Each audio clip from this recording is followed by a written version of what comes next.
मैं आज के कार्यक्रम के संचालन के लिए तृप्ति को और सोनल को यहाँ आमंत्रित कर रहा हूँ कि आएँ और कार्यक्रम का संचालन जो है वो करें।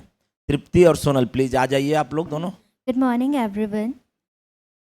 मैं सोनल एंड आई तृप्ति, आप सभी यहाँ उपस्थित हुए हैं, सभी टाइम निकाल के हम सबके लिए आए हैं, उसके लिए आप सभी का धन्यवाद। मैं अभिषेक कुमार मिश्रा सर से अनुरोध करूँगी कि वे स्टेज में आए।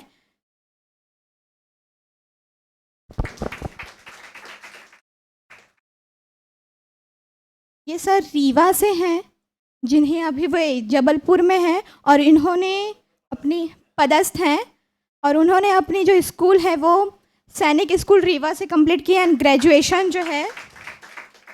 ग्रेजुएशन जो है वो होलकर साइंस कॉलेज इंदौर से कंप्लीट किया है और इन्होंने एनडीए, सीडीएस, एएफसीएटी, आईबीएसईओ का एग्ज़ाम में सेलेक्ट हुए हैं।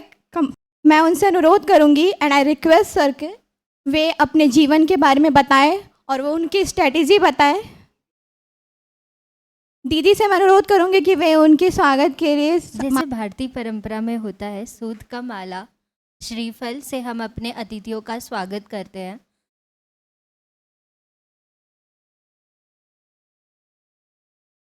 अब अनामिका दीदी को बुला के अतिथि का स्वागत करते हैं। मैं सर से रिक्वेस्ट करूंगी कि वे अपने लाइफ के बारे में थोड़ा बताएं और उनके संघर्ष और उन्होंने कैसे सब कुछ किया, उनकी स्ट्रेटेजी वगैरह सब कुछ हम सबके सामने बताएं।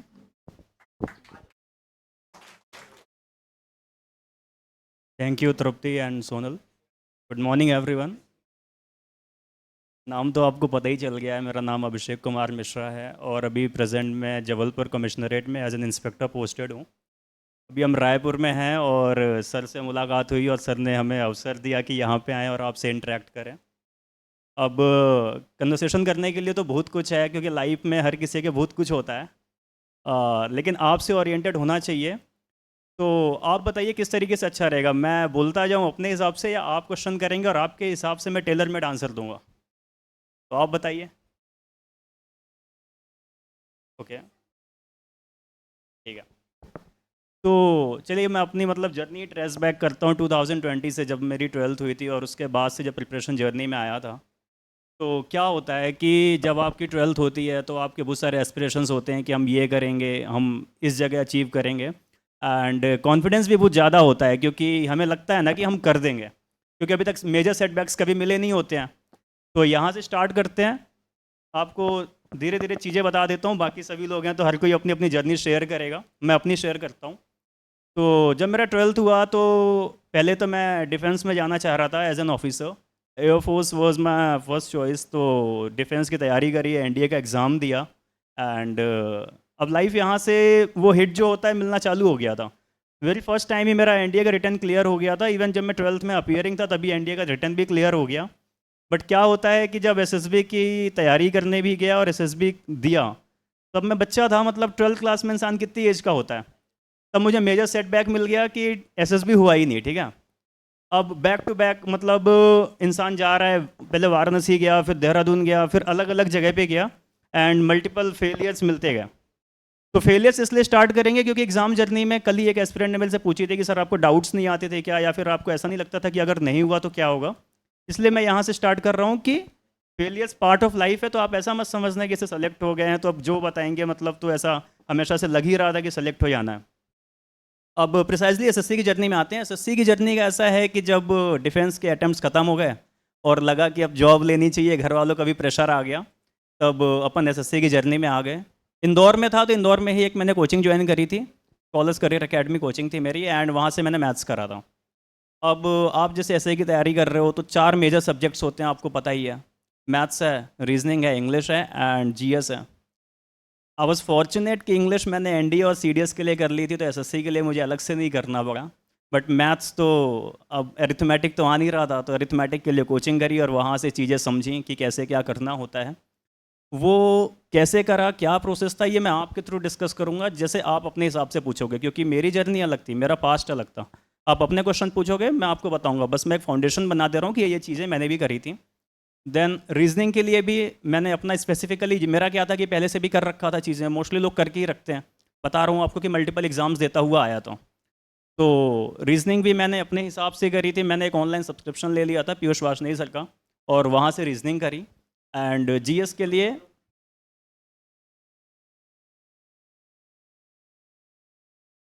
जब जीएस के लिए आए तो जीएस के लिए जो मेजर सोर्स मोस्टली हम सब ने यूज़ करा था, मतलब मैंने तो यूज़ ही करा था, वो परमार एसएससी यूज़ करा था।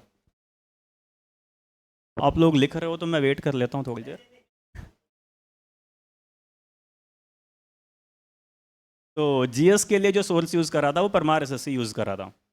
तो ये रही सोर्स की बात। और इंग्लिश के लिए भी जैसे आपके लिए मैं बता देता हूँ, आपको अवेलेबल भी है मार्केट में, मतलब वेरियस टीचर्स हैं, आपको यहाँ से भी गाइडेंस मिल रहा है। अगर आपको फर्दर चीज़ें चाहिए तो रानी मैम है, नीतू मैम, रानी मैम ज़्यादा प्रीफर करूँगा मैं अपनी तरफ से, एंड एक दो टीचर और हैं।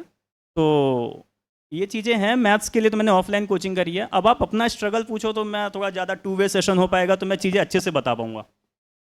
तो आप स्टार्ट कर सकते हैं, क्योंकि मेरी लाइफ जो थी वो पास था, क्योंकि जो चीज़ें में एग्ज़ाम फेल हुआ वो आपको इसलिए बता दिया बस कि आप कनेक्ट कर पाओ कि किसी को पहली बार में सक्सेस मिल जाती है, कभी कभी नहीं भी मिलती है। तो फेलियर और ये हेजिटेशन, डर, ये सब बस टेम्परेरी होता है। ठीक है, स्टार्ट करते हैं। ठीक है सर, मेरा क्वेश्चन ये है कि ज़्यादातर लोग जो हैं, कुछ लोग बोलते हैं कि वे फर्स्ट अटेम्प्ट में ही क्लियर कर लेते हैं, और कुछ हम लोग ऐसे सुनते हैं कि कहते हैं कि वो टाइम भी लगता है उनको, फर्स्ट अटेम्प्ट में नहीं हो पाता। लेकिन फर्स्ट अटेम्प्ट करने वाले जो हैं वो 1 साल की सिर्फ प्रिपरेशन करके एग्ज़ाम देते हैं, या बीच बीच में कुछ और एग्ज़ाम भी देते होंगे? अब फर्स्ट अटैम्प्ट में भी क्या होता है कि अलग अलग क्राइटेरियाज होते हैं। लाइक एसएससी का मेरा ये फर्स्ट अटैम्प्ट था और मेरा क्लियर हो गया, तो मैं तो यही बोलूँगा ना कि मेरा फर्स्ट अटैम्प्ट में क्लियर हो गया। बट मैंने आपको स्टार्टिंग में ही बता दिया कि जब मैं 12th में था तब से मैंने प्रिपरेशन चालू कर दी थी। एनडीए, सीडीएस, आईबीएससी, आईओएफ के, तो मल्टीपल 16-17 एग्जाम देने के बाद उसके बाद मेरा फाइनल सिलेक्शन हुआ। लेकिन एसएससी का तो फर्स्ट अटैम्प्ट था।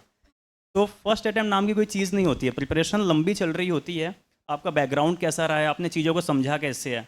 तो वो सब जो अपन मार्केट में देख रहे हैं कि पहले अटेम्प्ट में हो गया, 6 महीने में हो गया, सिलेक्शन के बाद बोलने में बहुत अच्छा लगता है लेकिन जब तक आपकी प्रिपरेशन नहीं है, और प्रिपरेशन में सबको टाइम लगता है।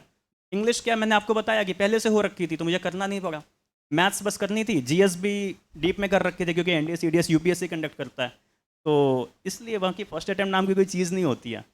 जब आप एक सैचुरेशन लेवल पे आ जाएंगे, जब आपकी प्रिपरेशन हो जाएगी, तो आपका सिलेक्शन हो जाएगा। तो अभी मैं स्टार्ट कर रही हूँ, मेरी ग्रेजुएशन हो गई है और मैं अभी में हूँ, मेरे 2 महीने या 3 महीने से मैं कर रही हूँ प्रिपरेशन, और अभी मेरा एग्ज़ाम है सीजीएल का, जैसे सबका अभी है 3 दिन बाद, और मेरी प्रिपरेशन पूरी नहीं हुई है। तो एक हिसाब से आप बताइए कि एग्ज़ाम जो है वो हम लोग पूरी प्रिपरेशन करने के बाद 1 साल के बाद देनी चाहिए, या फिर मेरा अभी देना सही था? मेरे हिसाब से तो सही था, क्योंकि एसएससी में अटेम्प्ट्स तो काउंट होते नहीं हैं, जैसे यूपीएससी में अटेम्प्ट्स काउंट होते हैं। तो यूपीएससी में अगर आप प्रिपरेशन नहीं है और अगर आप अटेम्प्ट दे रहे हो तो वो ख़राब है। लेकिन अगर आप एसएससी में दे रहे हो तो आप एक्सपीरियंस के लिए जा रहे हो, और मेरे हिसाब से तो आपको देना ही चाहिए। इवन मैंने अपनी बहन को भी, सबको बोल रखा है कि आप जाओ एग्ज़ाम में बैठो, क्योंकि एग्ज़ाम में जब अपन प्रिपरेशन कर रहे होते हैं, घर पर मॉक लगा रहे होते हैं, तो हमें एक वो रियलिटी चेक होता है, वो नहीं मिलता है।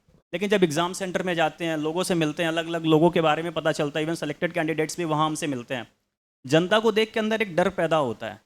और जब तक डर नहीं होगा आप तैयारी नहीं करोगे। उस डर के लिए, उस तैयारी के लिए, उस मोटिवेशन के लिए एग्ज़ाम देने जाना है। और लड़कियों के लिए तो फॉर्म फीस भी नहीं लगती है। तो ये तो बहुत नॉर्मल सी चीज़ है, जाओ और दे के आओ, एक्सपीरियंस लेके आओ, और उसके बाद अगर लगे कि कुछ कमी रह गई थी तो नेक्स्ट टाइम अच्छे से प्रिपेयर करके और बढ़िया करके आओ। Thank you.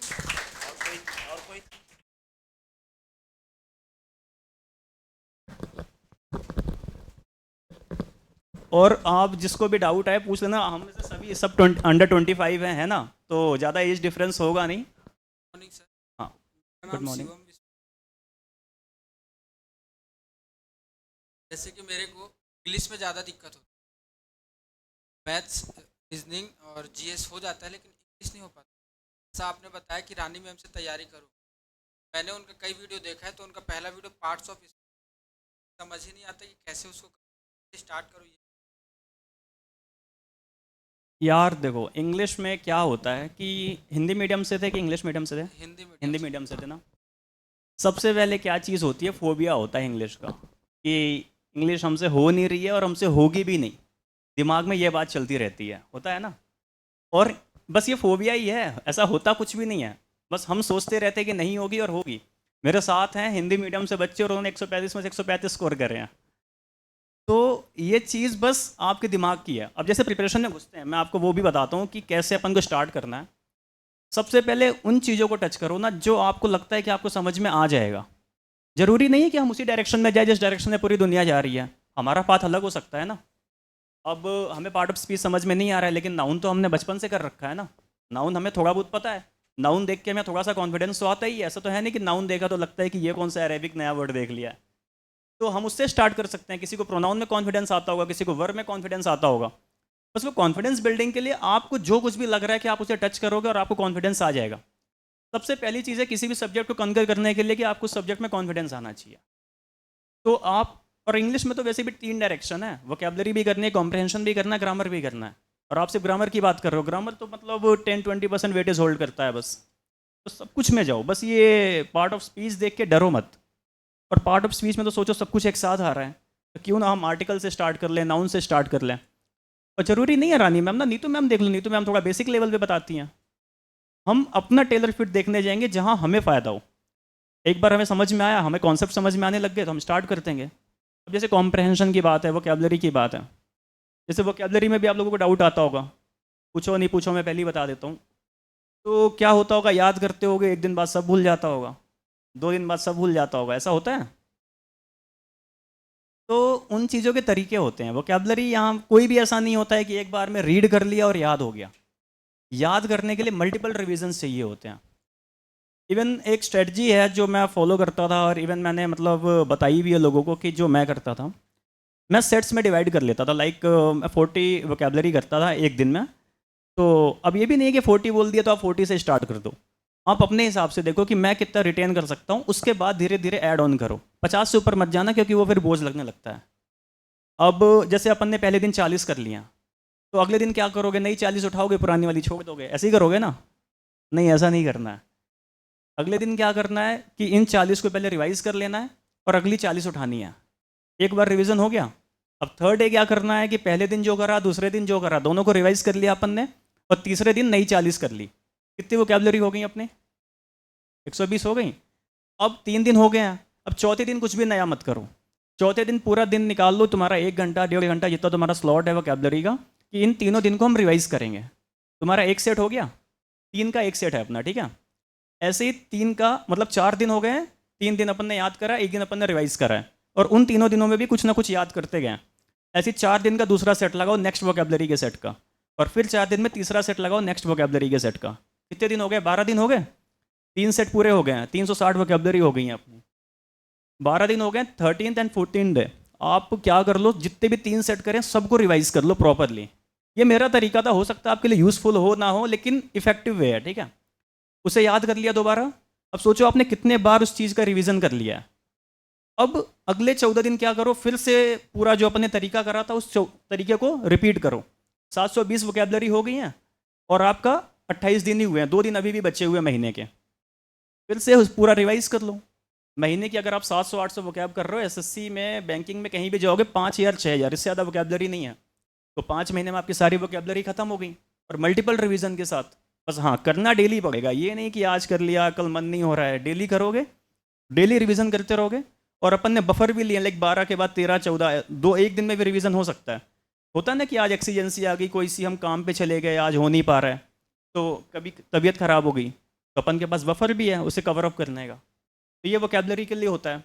ग्रामर के लिए मैंने बता दिया कि उस चीज़ को टच करो जहाँ पे कॉन्फिडेंस आता है। जहाँ कॉन्फिडेंस नहीं आ रहा है उसे भी साइड कर दो, भले ही वो सबसे इंपॉर्टेंट टॉपिक हो, उसी से सारे क्वेश्चन आते हो, और जिसमें तुम्हें कॉन्फिडेंस आ रहा है उससे कुछ नहीं आता हो। स्टार्ट तो करो एक बार, नाउन टच करना, ठीक है, या फिर आर्टिकल टच करना। ए एन दा देख के तो कॉन्फिडेंस आता ही होगा, है ना। और बताओ।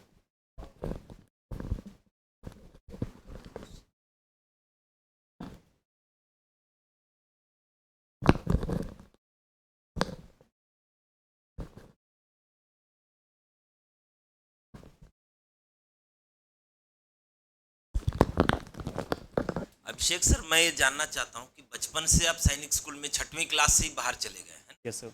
तो कैसे आपका ये रहा कि 6वीं क्लास में इतनी छोटी उम्र में चले जाना घर से बाहर, माँ पिताजी को छोड़कर वहाँ रहना, तो आपको एडजस्टमेंट में कोई दिक्कत तो नहीं हुई उस बचपन में? क्योंकि यहाँ पर मैक्सिमम बच्चे बाहर से आते हैं, यस सर। बाहर से आके यहाँ रहते हैं रायपुर में, हालांकि इनकी उम्र थोड़ी बड़ी है, कहीं ना कहीं इनको लगता होगा कि हम लोग माँ पिताजी को छोड़ दिए, इसीलिए हर पर्व त्योहार में इन लोग चले भी जाते हैं घर। आप तो वहाँ गए, कैसा लगा आपको बचपन में, किस तरह से आपने एडजस्ट किया? सर जैसे सैनिक स्कूल में जाने का तो था कि वहाँ पे हमारे इधर का माहौल चलता है कि प्रिपेयर करना है और जाना है। तो तैयारी करी, कोचिंग करी थी मैंने जब मैं 5वीं में था, और सिलेक्शन हुआ। उस टाइम पे मेरी मध्य प्रदेश में 10th रैंक थी, तो सैनिक स्कूल में सिलेक्शन हो गया। देन स्कूल गए। अब ऑब्वियस सी बात है, 10 साल का बच्चा है तो मम्मी पापा की याद तो आएगी। तो सर डेली रोता भी था, मतलब पहले महीने तो बहुत स्ट्रगल वाला था, क्योंकि अभी तक क्या होता है, सब कुछ मम्मी करके देती हैं, पापा करके दे देते हैं। अब स्कूल गए हैं, वहाँ सब कुछ खुद से करना है, बच्चों से compete भी करना है, नए इन्वायरमेंट में खुद को सेटल डाउन भी करना है। अभी आप लोग तो जैसे सर ने बताया कि इतने बड़े हो गए हो, तब आपको घर की मतलब घर जाने का मन होता है। अब उस टाइम पे तो हमें अलाउ भी नहीं था घर जाना। ऐसे जब स्कूल आया तो पहली बार घर जाने को 5 महीने बाद मिला था। तो अगर आप उस मोमेंट में सर्वाइव कर गए, और जब आपको फाइट करनी है, आप समझ रहे हो ना कि आपको नए लोग मिले हैं, उनके साथ एडजस्ट करना है। मैं हिंदी मीडियम से था 5वीं तक, 6 से इंग्लिश मीडियम हो गया। वहाँ नया कॉप अप करना है, क्योंकि इंग्लिश कुछ समझ में नहीं आती थी, वो कुछ समझ ही नहीं आता था कि क्या चल रहा है यहाँ पे। जहाँ पे हिंदी में सब कुछ लिख रहे थे, वहाँ सब कुछ इंग्लिश में लिखना था। घर की याद अलग से आ रही है, और एक एक मोमेंट याद आते थे। मेरी छोटी बहन भी है तो उसकी भी याद है। लेकिन ये याद वाद कब तक समेट के चलेगा इंसान, क्योंकि एक समय बाद तो आप 8वीं 9वीं में आओगे, लोग पूछेंगे बेटा पढ़ाई कैसे चल रही है। 10वीं में आओगे, बच्चे लोग पूछेंगे नंबर कितने आए। 12वीं में आओगे तब भी लोग पूछेंगे नंबर कितने आए। उसके बाद जब आप कॉलेज वॉलेज कर लोगे, तब लोग पूछेंगे बेटा क्या कर रहे हो। और फिर कोई आपको ये नहीं बोलेगा कि यार तुम घर में रह गए, तुम मम्मी पापा के साथ थे, तो तुम्हें कोई बात नहीं, शाबाशी मिलनी चाहिए। हर कोई यही बोलेगा कि निकम्मा था, घर पे रह गया और कुछ कर नहीं पाया। तो थोड़ा सा तो आपको एफर्ट्स डालने पड़ेंगे, खुद को ग्राइंड तो करना ही पड़ेगा। तो ये थी सर। मैं एक लास्ट में एक बात बता देता हूँ, उसके बाद मतलब रैगिंग ऐसा था कि मतलब ऐसा भी था, मतलब मैं तो ओपनली बता देता हूँ सर कि टाइम ऐसे भी रहे हैं, जैसे हम सो रहे हैं और रात के 12-1 बज रहे हैं। अब छोटे बच्चे हैं, सो रहे हैं, रात को कौन साफ हैंकी रख के सोता है? हैंकी पता है ना? तो हैंकर चीफ हमारे यहाँ मतलब ऐसा था कि नॉर्म था कि साफ आपको हैंकर चीफ रखना है, और उसी के साथ जब भी कोई सीनियर आएगा आपको दिखाना है। अब रात का टाइम है, किसको याद है 12-1 बजे की मैंने कैसा हैंकी रख लिया जेब में। अब रात को एक सीनियर आता है, हमसे बोलता है कि चलो अपने अपनी रुमाल निकालो और दिखाओ कैसी है। ऑब्वियस सी बात है गंदी ही होगी। तो 1 बजा था, 1 बजे से फिर 5 बज गया, पता नहीं चला, हम मुर्गा ही बने रह गए। और 5 बजे पीटी का टाइम हो गया, और फिर जाके रनिंग कर रहे हैं वहाँ 5 किलोमीटर। 6th क्लास का बच्चा, 10वीं 11वीं का, तो 10-11 साल का बच्चा। तो बस यही है, बाकी तो फिर वो सिलसिला चलता ही रहता है। आप रात में जाते हो, पिटते रहते हो, फिर आप समझते हो चीज़ों को कि कैसे बचना है, खुद को बचाना है। सर, जैसे कि आपने एनडीए किया, सीडीएस एग्जाम दिए, तो जो आपने सक्सेस और भी एग्ज़ाम दिए हैं और फेलियर भी कहीं पे हुए हैं, तो आपने फेलियर को कैसे डील किया? फेलियर को यार क्या होता है कि जब शुरू में 1-2 बार फेलियर आता है तो हम टूट जाते हैं। हमें लगता है कि यार ये हमारे साथ कैसे हो गया, मैं तो चैम्पियन इंसान था, मेरे साथ तो सब कुछ अच्छा हो रहा था, हमेशा से मेरे को पॉजिटिव रिमार्क्स मिले हैं। लेकिन फिर वही है ना कि अल्टीमेट चैम्पियन वही होता है ना जो फेलियर्स का सेटबैक लेते हुए भी बार बार खड़े हो। ये बात नहीं है कि आप गिरोगे नहीं, गिरने के बाद आप उठोगे कितनी जल्दी, वो बात होती है। तो हर चीज़ माइंडसेट का गेम होता है। ऑब्वियस सी बात है, 15-20 दिन 1 महीने के लिए आप बुरा भी फील करोगे, आपको कुछ अच्छा नहीं लगेगा, लेकिन उठना तो पड़ेगा ही। तो उसका कोई तरीका नहीं होता है, आपको खुद को ही मोटिवेट करना है कि नहीं यार बाकी बच्चों को देखो, सब कुछ हर कोई कर रहा है, तो हम भी खड़े हों और करें। ये बात होती है। और आंसर मिल गया है क्या आपको? ये क्या है कि बहुत सारे जो एस्पिरेंट हम लोग का तो फर्स्ट अटेम्प्ट में ही निकालने का जिद लगे रहता है, उसके बाद फेल होते हैं, उसके बाद फिर से रिकवर होने के लिए टाइम लग जाता है। और फिर उसके बाद वो जो रहता है, एक जो मिशन रहता है कि फॉर एग्जांपल आपने एनडीए का चूज़ किया था, या फिर सीडीएस का, या फिर डिफेंस में जाना चाहते थे, फिर उसके बाद अल्टरनेट बहुत सारे ऑप्शन मिल जाते हैं, तो फिर पुश अप हो जाते हैं कई सारे, तो वो कैसे करके मतलब थिंकिंग रहता है? होता यूँ है ना कि जैसे मैंने तो स्विच इसलिए करा क्योंकि मैंने खुद को बहुत टाइम दे दिया था, 3-4 साल दे दिए थे उस चीज़ के लिए। जब तक आपको लग जाए कि आपने इनफ टाइम दे दिया है किसी चीज़ के प्रिपरेशन के लिए, ऐसा नहीं कि आज हमने ये हॉरिजॉन टच करा है, कल दूसरे हॉरिजॉन को टच करने चले जाएंगे, उससे कुछ भी नहीं मिलना है। एक चीज़ में जब आप समझ जाओ कि मैंने दे दिया है, हो सकता है कि मेरा हो जाए, बट अभी टाइम की नीड है कि मुझे जॉब चाहिए या फिर मुझे बेटर सिक्योर होना है, तभी आपको स्विच करना चाहिए। ये नहीं कि आज ट्राई करा, मन नहीं हो रहा, आप कुछ और कर लेते हैं। ऐसे मन कभी नहीं होगा और आपकी एज हो जाएगी। तो उसी पे स्टिक करके रहो। बाकी हमारे साथ बहुत सारे दोस्त हैं, हर कोई अपना एक्सपीरियंस शेयर करेगा। मैं एक लास्ट बात बता देता हूँ, और कि होता यूँ है ना कि जैसे हमारी लाइफ होती है, मैं बता रहा था ना कि 12वीं के बाद आपसे पूछेंगे कि क्या कर रहे हो, और फिर ग्रेजुएशन के बाद पूछेंगे कि कुछ किया जीवन में कि नहीं किया। तो एक बार मैं एसएसबी में गया था, कॉन्फ्रेंस के दिन ब्रिगेडियर सर थे, उन्होंने एक स्टोरी बताई थी। मैंगोस पता है ना सबको, और बिटर गार्ड भी पता है, करेले भी पता है। तो लाइफ ऐसी होती है कि जब हम नेशन स्टेज में होते हैं, जब हम चाइल्ड होते हैं, तो हर कोई आके बस हमें बोल रहा होता है कितना क्यूट सा बच्चा है, और तो हमारी लाइफ में सिर्फ मैंगोज़ होते हैं, हर कोई हमारे साथ स्वीट होता है।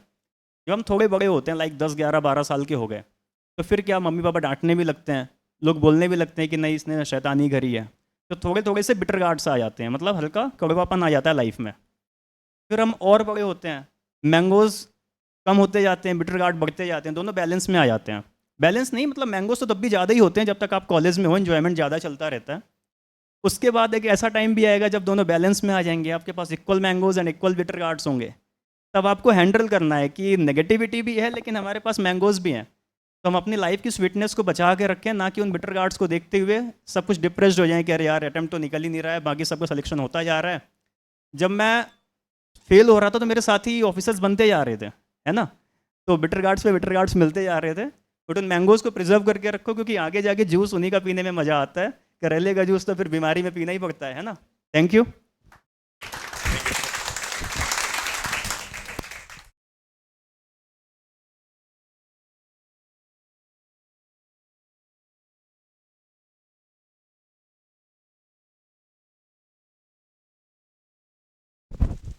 Thank you so much sir. अब मैं वासु दुबे सर को बुलाना चाहूँगी। दीदी प्लीज़ लेकर आइए।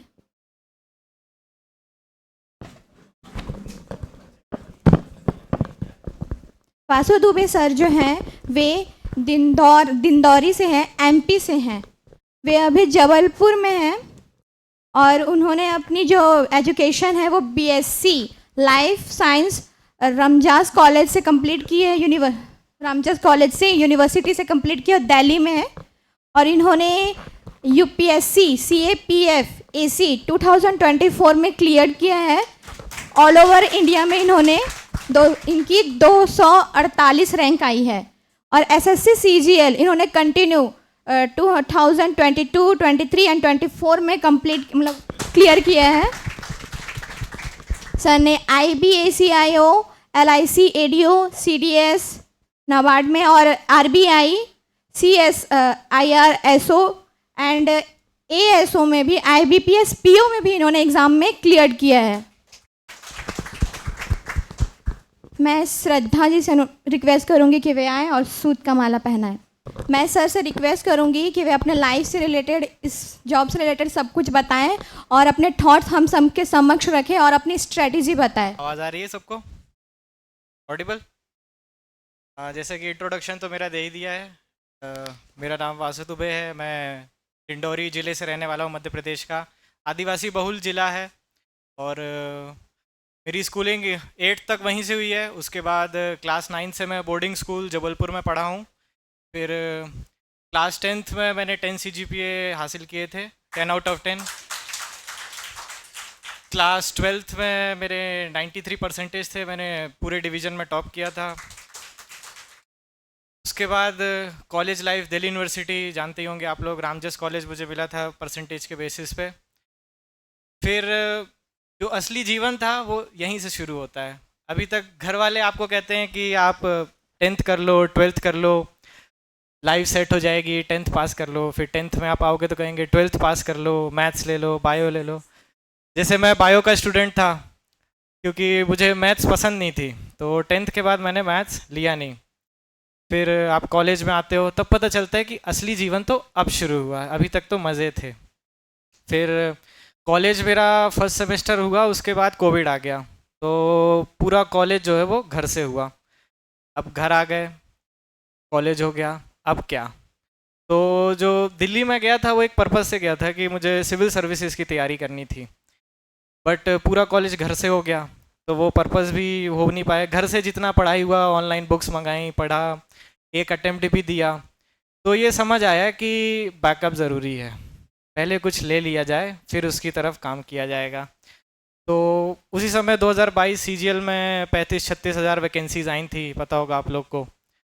तो मेरा रूममेट था दिल्ली में, उसने फॉर्म भरा था, तो वो हम लोग स्कूल मेट भी थे, तो उसने मुझे फ़ोन करके बताया कि वैकेंसी हैं, फॉर्म भर देता हूँ, तू भी दे देना। उसने फॉर्म भर दिया। फिर दिसंबर में एग्ज़ाम था, 2-2.5 महीना तैयारी की थी, क्योंकि मेरा बैकग्राउंड ऐसा था कि इंग्लिश स्कूल था, 9 से 8 तक तो वो हिंदी मीडियम ही था, 9 से इंग्लिश स्कूल था, तो इंग्लिश ठीक थी, बाय डिफ़ॉल्ट रीजनिंग अच्छी थी, बस एक मैथ्स पढ़ना था क्योंकि बायो का स्टूडेंट था। सो मैथ्स पढ़ा 2-2.5 महीने, एग्ज़ाम दिया, प्री हो गया, मेंस दिया, मेंस हो गया, रिज़ल्ट में नाम आ गया, पता नहीं कैसे आ गया, वो आज तक पता नहीं चला, पर आ गया। एंड उस दोस्त का आज तक नहीं हुआ, बेचारे का भी 24 में जाके हुआ जिसने फॉर्म भरा था। तो कहने का मतलब ये था कि जैसे मैं 10th में, मेरे 10 CGPA थे, 12th में इतना था, कॉलेज मुझे बढ़िया मिल गया था, बट फिर भी मेरा जैसे पहले अटेम्प्ट में आप सभी का, तभी किसी ने पूछा कि फेलियर को कैसे टैकल, मैं भी यही था कि मैं पहले अटेम्प्ट में बनूंगा, यंगेस्ट IAS बनूंगा, ये बनूंगा, पर बना क्या, कुछ नहीं। तो फिर आपको इंट्रोस्पेक्ट करना पड़ता है, लाइफ को समझना पड़ता है कि नहीं, अपने हिसाब से नहीं होगा, आपको मेहनत करनी पड़ेगी और लक फेवर्स द ब्रेव, वो वाली थ्योरी आपको अपनानी पड़ेगी। एंड जैसे कि अभी बताया कि 22 CGL में भी हुआ था मेरा, 23 में भी हुआ था, 24 में भी हुआ था। एंड बैंकिंग के एग्ज़ाम, CGL हो, SSC के डिफरेंट एग्ज़ाम, CPO हो, उसमें CPO 2023 मैंने एक ही अटैम्प्ट दिया था, उसमें मेरे 171 मार्क्स थे आउट ऑफ 200 प्रीलिम्स में। एंड UPSC CAPF शायद आप लोग जानते हो, असिस्टेंट कमांडेंट, उसमें भी मेरी ऑल इंडिया रैंक 248 है, अभी उसकी ज्वाइनिंग अवेटेड है। एंड साइमल्टेनियसली क्या होता था कि मैं डिफरेंट एग्ज़ाम्स देता था, मतलब 10 दिन इस एग्ज़ाम की तैयारी, 10 दिन उस एग्ज़ाम की तैयारी। जैसे अभी किसी ने पूछा था कि अभी मैंने इतना तैयारी नहीं किया है, अभी 1 साल प्रिपरेशन नहीं हुआ है, तो एग्ज़ाम देना चाहिए नहीं देना चाहिए। मैं 10 दिन की प्रिपरेशन में एग्ज़ाम्स देता था एंड बाय डिफ़ॉल्ट निकल भी जाता था, क्योंकि वो 10 दिन में क्या होता था कि आपको एग्ज़ाम को देखना होता है कि एग्ज़ाम की डिमांड क्या है, क्या सब्जेक्ट्स आते हैं, आपको क्या बनता है, क्या नहीं बनता है, एंड जो नहीं बनता है उसमें से कितना आप कर लोगे 10 दिन में, कितना कंटेंट अवेलेबल है। एंड जैसे कि मैंने सारी तैयारी घर से की है, तो जितना भी मटेरियल था यूट्यूब से फ्री सोर्सेज ही यूज़ किए हैं, एंड पेड सोर्स जो भी यूज़ किया है वो उसी दोस्त ने जो सब्सक्रिप्शन ले रखा था वही यूज़ किया जिसका सिलेक्शन नहीं हो रहा था। सो फ्री सोर्सेज ही मैं आपको बताऊंगा, जैसे कि मैथ्स के लिए यूट्यूब पे आदित्य रंजन सर हैं, उनकी एक फाउंडेशन बैच की प्लेलिस्ट है 75 वीडियोस करीब की, आप उसको करेंगे तो आपका फाउंडेशन एकदम आराम से हो जाएगा। इंग्लिश के लिए अब जैसे क्या है, मुझे इंग्लिश बोलना इतना पसंद भी नहीं है और कोई ज़्यादा इंग्लिश बोलता है तो वो भी पसंद नहीं है, इसलिए मैंने जैसे नीतू मैम और रानी मैम का किया नहीं था। एक प्रशांत सोलंकी करके सर हैं, रैंकर्स गुरुकुल, वो ठेठ भाषा में पढ़ाते हैं, एकदम शुद्ध हिंदी भाषा में इंग्लिश पढ़ाते हैं, आपको समझ भी आएगी, आप कनेक्ट भी करोगे और आपको बनेगा भी। एंड रीजनिंग के लिए क्या था कि बाय डिफ़ॉल्ट ठीक थी तो इतना ज़रूरत नहीं पड़ा, बट कुछ टॉपिक्स ऐसे होते थे कि जिनके लिए ज़रूरत पड़ी, तो उसके लिए एक इवन कोचिंग करके हैं, उसमें एक गुजर सर हैं, क्या नाम है, हाँ कमल छाबड़ा सर हैं, वो रीजनिंग पढ़ाते हैं, even coaching centre YouTube channel है, उसमें फ्री ऑफ कॉस्ट उनकी पूरी प्लेलिस्ट है, विथ टॉपिक वाइज है, एग्ज़ाम वाइज है। और GS के लिए ऐसा था कि जैसे मैंने घर पे था कोविड में कॉलेज के समय, तो उस समय मैंने सिविल सर्विसेज के लिए जो प्रिपरेशन की थी उसने मुझे काफ़ी हेल्प किया। जैसे लोग GS में सफ़र करते हैं, मैं मैथ्स में करता था तो मुझे GS बचाता था, GS में मेरे 50 में से 42, 35, 36 मार्क्स तक आए हैं। तो कुछ सब्जेक्ट आपके स्ट्रॉन्ग नहीं है तो जो दूसरे उनको स्ट्रॉन्ग बनाइए। एंड जीएस के लिए अगर आप जैसे एसएससी ओरिएंटेड या बैंकिंग ओरिएंटेड करना चाह रहे हैं तो जैसा कि अभिषेक ने बताया कि परमार सर हैं, आप उनसे कर सकते हैं। या आप किसी और स्पेसिफिक बैंकिंग की तैयारी कर रहे हैं तो बैंकिंग के करंट अफेयर क्या होता है, लिमिटेड आता है, आपको मेंस में ज़रूरत होता है करंट अफेयर का, क्योंकि मैंने IBPS PO भी निकाला है। तो प्री में आपको करंट अफेयर की ज़रूरत नहीं है, तो प्री में आपका जो एसएससी का सिलेबस है ना उसी से काम हो जाएगा, आपको कुछ एक्स्ट्रा पढ़ना भी नहीं है। बट उसमें खेल क्या होता है कि एसएससी में जो होता है आपको सारे क्वेश्चन करने हैं एंड बैंकिंग में आपको सिलेक्टिव करने हैं। आप अगर एक क्वेश्चन में फंस गए तो आपका पूरा पेपर ख़त्म। आपको 35 क्वेश्चन का अभी थोड़ा पैटर्न चेंज हुआ है, तो उसमें 35 मैथ्स, 35 रीजनिंग, 30 इंग्लिश आते हैं। तो आपको जो 35 मैथ्स या रीजनिंग के सवाल हैं उनमें से आपको 15 या 16 ही करने हैं, क्योंकि आपको सिर्फ एग्ज़ाम क्वालिफाई करना है। नंबर ऐड नहीं होने कि मैं 100 में 100 ले आया तो यहीं से नौकरी लग जाएगी, नहीं हो, सिर्फ एग्ज़ाम निकालना है। तो अगर आप उसमें जो अप्रोच आपकी होनी चाहिए वो सिलेक्टिव होनी चाहिए, एकदम सिलेक्टिव क्वेश्चन की। ये मुझसे बनता है, ये 3 लाइन का क्वेश्चन है, पढ़ने में समझ आएगा, आगे बढ़ो। 2 लाइन का, इसको पढ़ लूँगा, पढ़ा, नहीं बन रहा, पढ़ते समय आपका पेन उठ गया सवाल करने के लिए, मतलब बन जाएगा। नहीं उठा, दिमाग चल रहा है, नहीं बनेगा, स्किप कर दो, दूसरी बार में देखेंगे समय बचा तो। और एसएससी में क्या होता है, सवाल आया तो करना ही है, ऑप्शन ही नहीं है। कट ऑफ ही इतना जा रहा है, जैसे अभी हमारे में 390 में से 348 कुछ जीएसटी इंस्पेक्टर का कट ऑफ था आई थिंक। तो आपको सवाल छोड़ने का उसमें स्कोप ही नहीं बचता, तो आपको सारे सवाल करने हैं। बट बैंकिंग में ऐसा नहीं होता है। या जैसे अभी IBCIO का भरा है किसी ने, IB का एग्ज़ाम है, होने वाला है, तो उसमें भी यही होता है। एंड और अगर कुछ डाउट हो, किसी को कुछ पूछने हो, किसी सब्जेक्ट की एक रह गई हो स्ट्रेटेजी, तो बता दीजिए।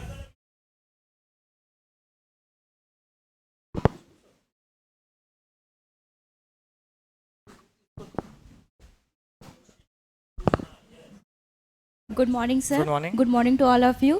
फर्स्ट ऑफ ऑल आप सबको बहुत बहुत बधाई, कॉन्ग्रेचुलेसन सर। Thank you.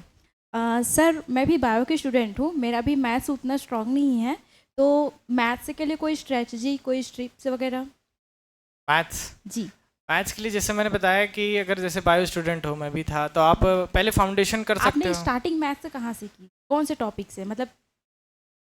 हाँ, जो मैंने topic जैसे जो- मैंने अभी बताया कि आदित्य रंजन सर्च करोगे फाउंडेशन प्लेलिस्ट यूट्यूब पे, अभी फ़ोन में करोगे तो आ जाएगी, एक 75 वीडियोस की है।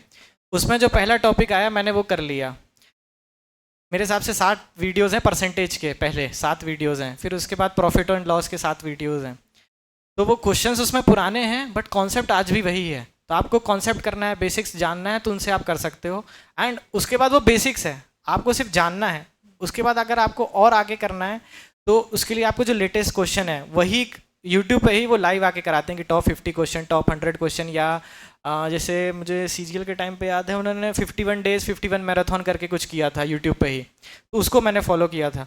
तो आप भी वैसे आपको क्या कंटिन्यूसली इंप्रूव करना होगा, करंट में क्या क्वेश्चंस आ रहे हैं, क्या नए क्वेश्चंस आ रहे हैं। आप एक RB करके टेलीग्राम पे चैनल है, revolution bye education, Shubham Jain sir का, तो उसमें वो मॉक फॉर्मेट में भी सवाल डालते हैं कि नए पैटर्न में क्या है। या सबसे बेस्ट होता है टेक्स्ट बुक।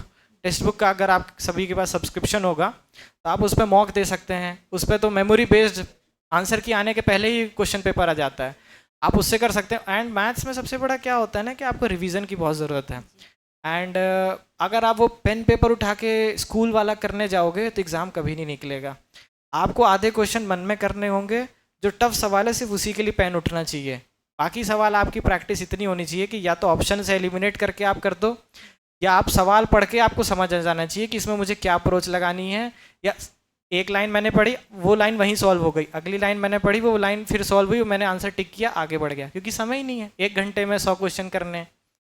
सो यही मेरी स्ट्रैटेजी थी। एंड क्या था, थोड़ा मेरा रीजनिंग स्ट्रांग था, तो मैथ्स बायो का होके भी क्या था, मैं क्लास 11th में जब था तो मैं बायो का स्टूडेंट था, बट क्लास 12th वालों को भी मैं मैथ्स पढ़ाता था स्कूल में ही, क्लास 11 12th को भी, क्योंकि मेरी रुचि थी कि अदर सब्जेक्ट्स भी पढ़ूँ। मैं अकाउंट्स भी पढ़ता था, इकोनॉमिक्स भी पढ़ता था।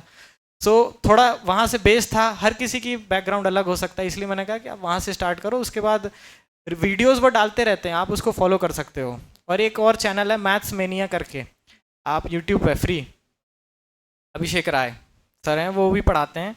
आप उनकी एडवांस मैथ्स और एरिथमेटिक की अलग अलग सीरीज़ है। एंड एडवांस और अरिथमेटिक का बताऊं तो मेरा 22 का अटैम्प्ट हो गया था, तब मुझे नहीं पता था कि एडवांस अरिथमेटिक भी कुछ चीज़ होती है। मेरा सिलेक्शन हो चुका था। मैं 23 का प्रीलिम्स देने गया था, तब मेरे बाजू में एक कैंडिडेट बैठा था। उसने बोला कि एग्ज़ाम दे रहे हो? मैंने कहा नहीं, मैं तो सिलेक्टेड हूँ। तो उसने बोला कि एडवांस मैथ्स के लिए कुछ बता दीजिए। मैंने कहा ये क्या होता है? मैथ्स तो मैथ्स होती है, एडवांस और अरिथमेटिक। वो कहता नहीं सर, एडवांस अलग होता है, अरिथमेटिक अलग होता है। फिर मैं शाम को घर गया, मैंने सर्च किया, तब मुझे भी पता चला कि दोनों चीज़ अलग अलग होती हैं। तो ज़रूरी नहीं आपको सब चीज़ पता हो और आपका सिलेक्शन हो जाए, कुछ ना भी पता है तो भी हो जाता है। Thank you sir.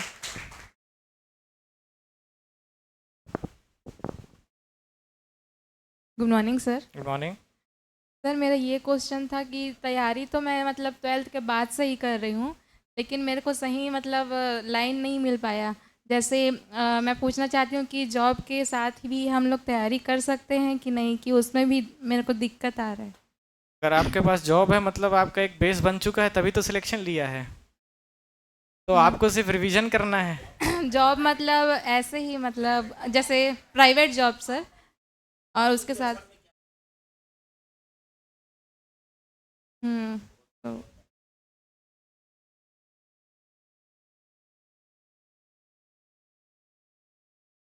Okay.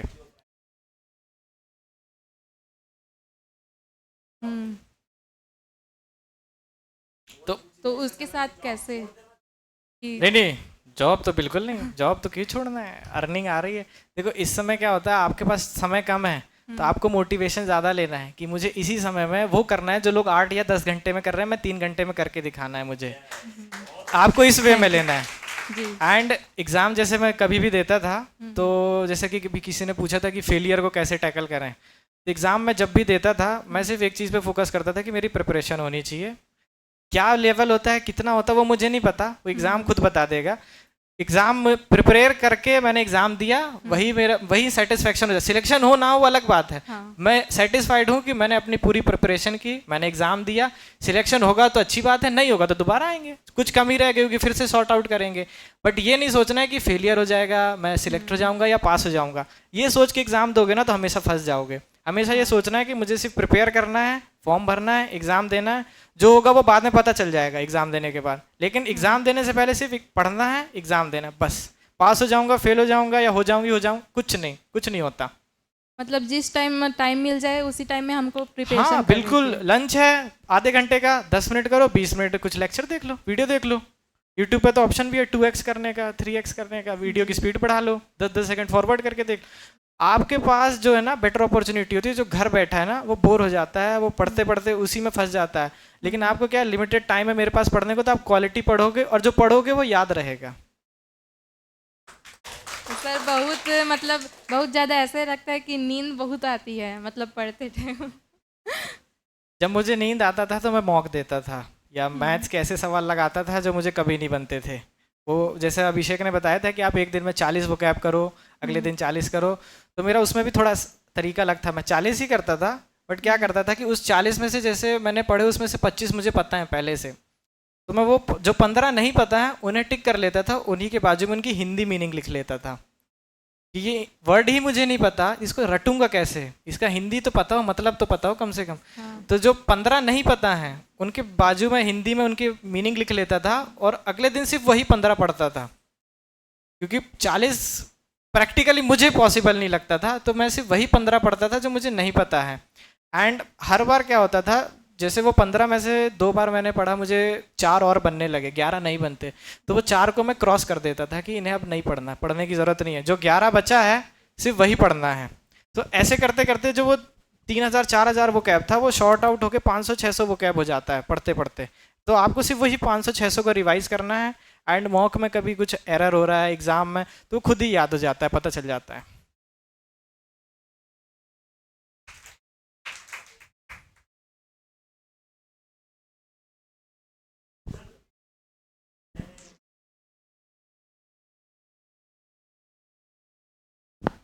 Good morning sir, मेरा नाम विजय यादव है। मैं एसएससी सीजीएल का प्रिपरेशन कर रहा हूँ। तो सर जैसे हमको पता है कि टाइमिंग मैनेजमेंट बहुत ज़रूरी है सीजीएल में, तो हमें एग्ज़ाम में सर लगभग कितना टाइम पर सेक्शन को देना चाहिए कि हमें लगे कि हाँ हमारा क्लियर हो सकता है? यार देखो, ये हर किसी के लिए अलग हो सकता है। जैसे मेरा मैथ्स कमज़ोर था, तो मैं कोशिश करता था कि मेरे मैथ्स के लिए मेरे पास कम से कम 30 मिनट बचे। तो जैसे मैं अपना अप्रोच बताता हूँ, मैंने मॉक शुरू किया। मैं सबसे पहले जाता था जीएस या इंग्लिश में, जिधर भी कर्सर पहला पहुँच गया, जिस भी सेक्शन में। पहले जीएस और इंग्लिश करता था, कोशिश करता था कि वो 8 से 9 मिनट में दोनों सेक्शन कंप्लीट हो जाएँ, जीएस और इंग्लिश। एंड फिर मैं जाता था रीजनिंग में, और ये कोशिश करता था कि जो बचा समय है, एंड में मेरे पास 30 मिनट बचे, 20-21 मिनट में मेरी रीजनिंग हो जानी चाहिए। एंड जितना ज़्यादा मैथ्स के लिए समय बचे वो वेल एंड गुड है, क्योंकि मैथ्स थोड़ा वीक था, बताया मैंने, बायो का स्टूडेंट था। तो मैथ्स के लिए मैं तकरीबन 30 to 35 मिनट बचाता था।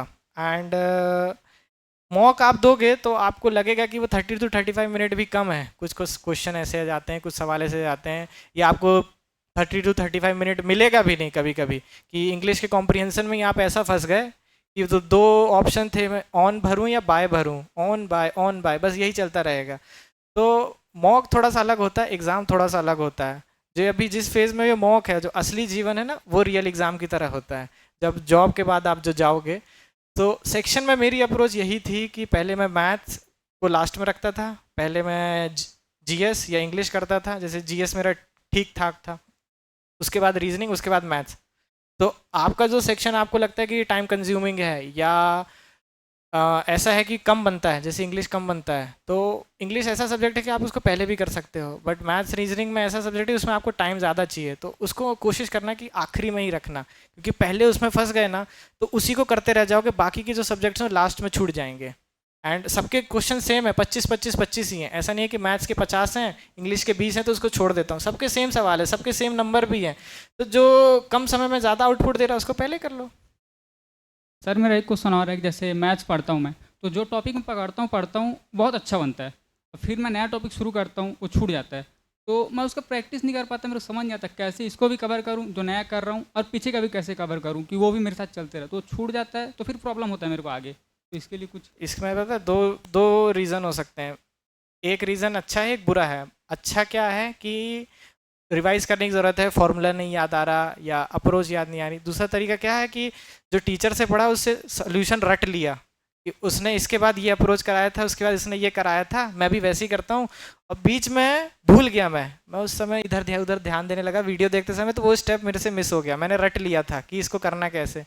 अगर रट रहे हो तो समस्या है, रिवाइज नहीं है, फॉर्मूला याद नहीं आ रहा, तो ठीक है, वो ठीक किया जा सकता है। अगर रटने लगोगे मैथ्स को या किसी भी सब्जेक्ट को, तो वो वैसा प्रोसेस हो जाता है कि आप एग्जाम में भूल जाओगे प्रेशर में, कि मैं तो रटा था, 3 स्टेप थे इसमें, मेरे को तो पहला और तीसरा याद आ रहा है, ये बीच में दूसरा कहाँ चला गया। तो वो जो दूसरे के चक्कर में वो तीसरा आएगा ही नहीं। तो इसलिए टीचरों से पढ़ना है, उनकी अप्रोच देखनी है, बट एट द एंड आपको अपना अप्रोच बनाना पड़ेगा। उसने 3 स्टेप में पढ़ाया है, क्या पता आपको बेटर बनता हो, करते करते आपको बेटर आने लगेगा कि मैं इसको एक ही स्टेप में कर सकता था, फिर आप कहोगे क्या पढ़ा रहा है, मैं ही पढ़ा दूंगा अच्छे से। Thank you sir. Okay, thank you सभी को। Saurabh Singh, sir. He is born in Rewa. His posting is in Jabalpur. He did his schooling from KV number 1 Rewa. For higher studies, he studied from Rewa Engineering and he has cleared NDA and CDS also. Now I am calling Lakshmi दीदी कि वो अब sir का स्वागत करें। Good morning everyone. मेरा नाम सौरभ सिंह है। मेरी स्कूलिंग जो है वो केंद्रीय विद्यालय नंबर 1 रीवा से हुई है, 1 to 12। एंड आफ्टर दैट मैंने अपनी ग्रेजुएशन जो की है वो मैकेनिकल इंजीनियरिंग में करी है from government engineering college Rewa. तो स्टार्टिंग करते हैं 10th में भी, मतलब जैसा वासु ने बताया उसी तरह मतलब मेरा भी सेम था 10 CGPA एंड 12th 93। बट उससे हमें कॉन्फिडेंस था कि मतलब वो एक लेवल में रहता कि हम टॉपर हैं, ये हैं वो हैं। बट मेरा भी ये था कि मेरा जो बैकग्राउंड था वो डिफेंस से था, मतलब मेरे फादर और जो अंकल हैं वो भी डिफेंस में थे, तो मेरा भी इंटरेस्ट डिफेंस में जाने का था। मैंने NDA दिया, फर्स्ट टाइम नहीं हुआ, रिटन क्वालिफाई नहीं हुआ, थोड़ा सा बुरा लगा। सेकेंड टाइम दिया एनडीए क्वालिफाई हुआ, बट अब एसएसबी के लिए गया तो क्योंकि वो जो इमेज बनी हुई थी कि मैं टॉपर हूँ 10th 12th, बट क्या होता है कि मतलब हम स्कूल में थे उस लेवल में नहीं थे, वो मतलब कंपटीशन उतना नहीं दिखता है, लिमिटेड रहता है। बट जब उधर गए तो फिर कंपटीशन का रियल पता चला, और थोड़ी मुझ में भी कमी है, इस वजह से मेरा इंटरव्यू क्लियर नहीं हुआ। वो फर्स्ट फेलियर था मेरा।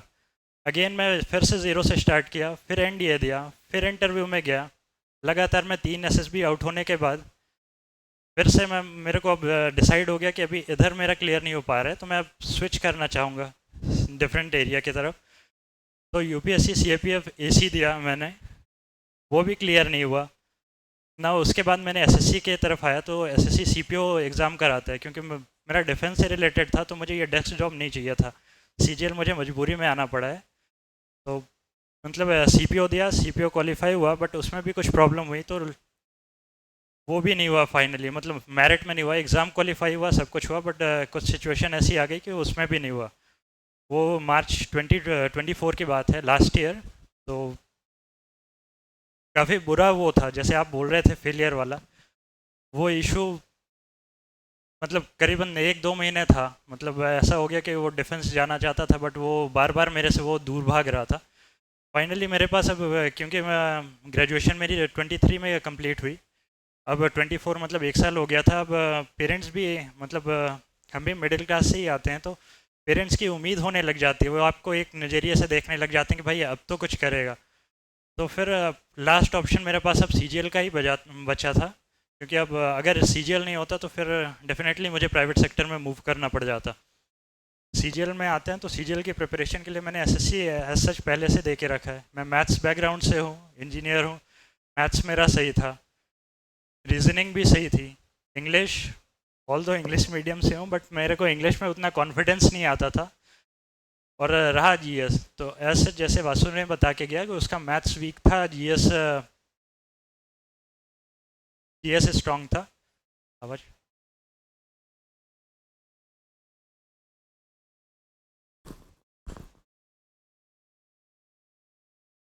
तो सेम मेरा अपोजिट था, मेरा मैथ्स स्ट्रॉन्ग था, जीएस वीक था। सीजीएल में आते हुए मैं मतलब कोई भी एग्ज़ाम ट्राई करता था तो फर्स्ट उसका देखता था, मतलब प्रीवियस ईयर एनालिसिस करता था कि उसके क्वेश्चन पेपर कैसे रहते थे, क्या पैटर्न रहता था, क्या कट ऑफ जाती थी। मतलब जब तक मैं ये सीपीओ वगैरह देते आ रहा था, सीजीएल मैंने ट्राई नहीं किया था, तो सीजीएल का कट ऑफ देख के मुझे भी डर लगता था। मतलब ये इतना हाई कट ऑफ जाता है, कैसे क्लियर होगा। मतलब मॉक देने जाता था तो उतने नहीं आते थे। ऐसा सच आप लोगों के साथ भी यही होता होगा। बट फिर एट द एंड मैं यही बोलूँगा कि मतलब आप प्रैक्टिस करते जाओ, आएगा वो। जब मतलब एग्ज़ाम होगा, डर ठीक है, डर लगेगा, स्टार्टिंग में मुझे भी लग रहा था। एज बता दिया मैंने, मैथ्स रीजनिंग मेरी ठीक थी। इंग्लिश मतलब ऐसा नहीं था कि एकदम ही बेकार थी। आउट ऑफ 50 मतलब 39 के ऊपर ही नंबर रहते थे हमेशा, 37 39 ऐसे ही। मतलब क्योंकि वो 25 क्वेश्चन आते हैं, 3 में 50 रहता है, मतलब उसका ओवरऑल तो 39 40 ऐसे आ जाता था। मतलब उसके मेन जीएस रहता था।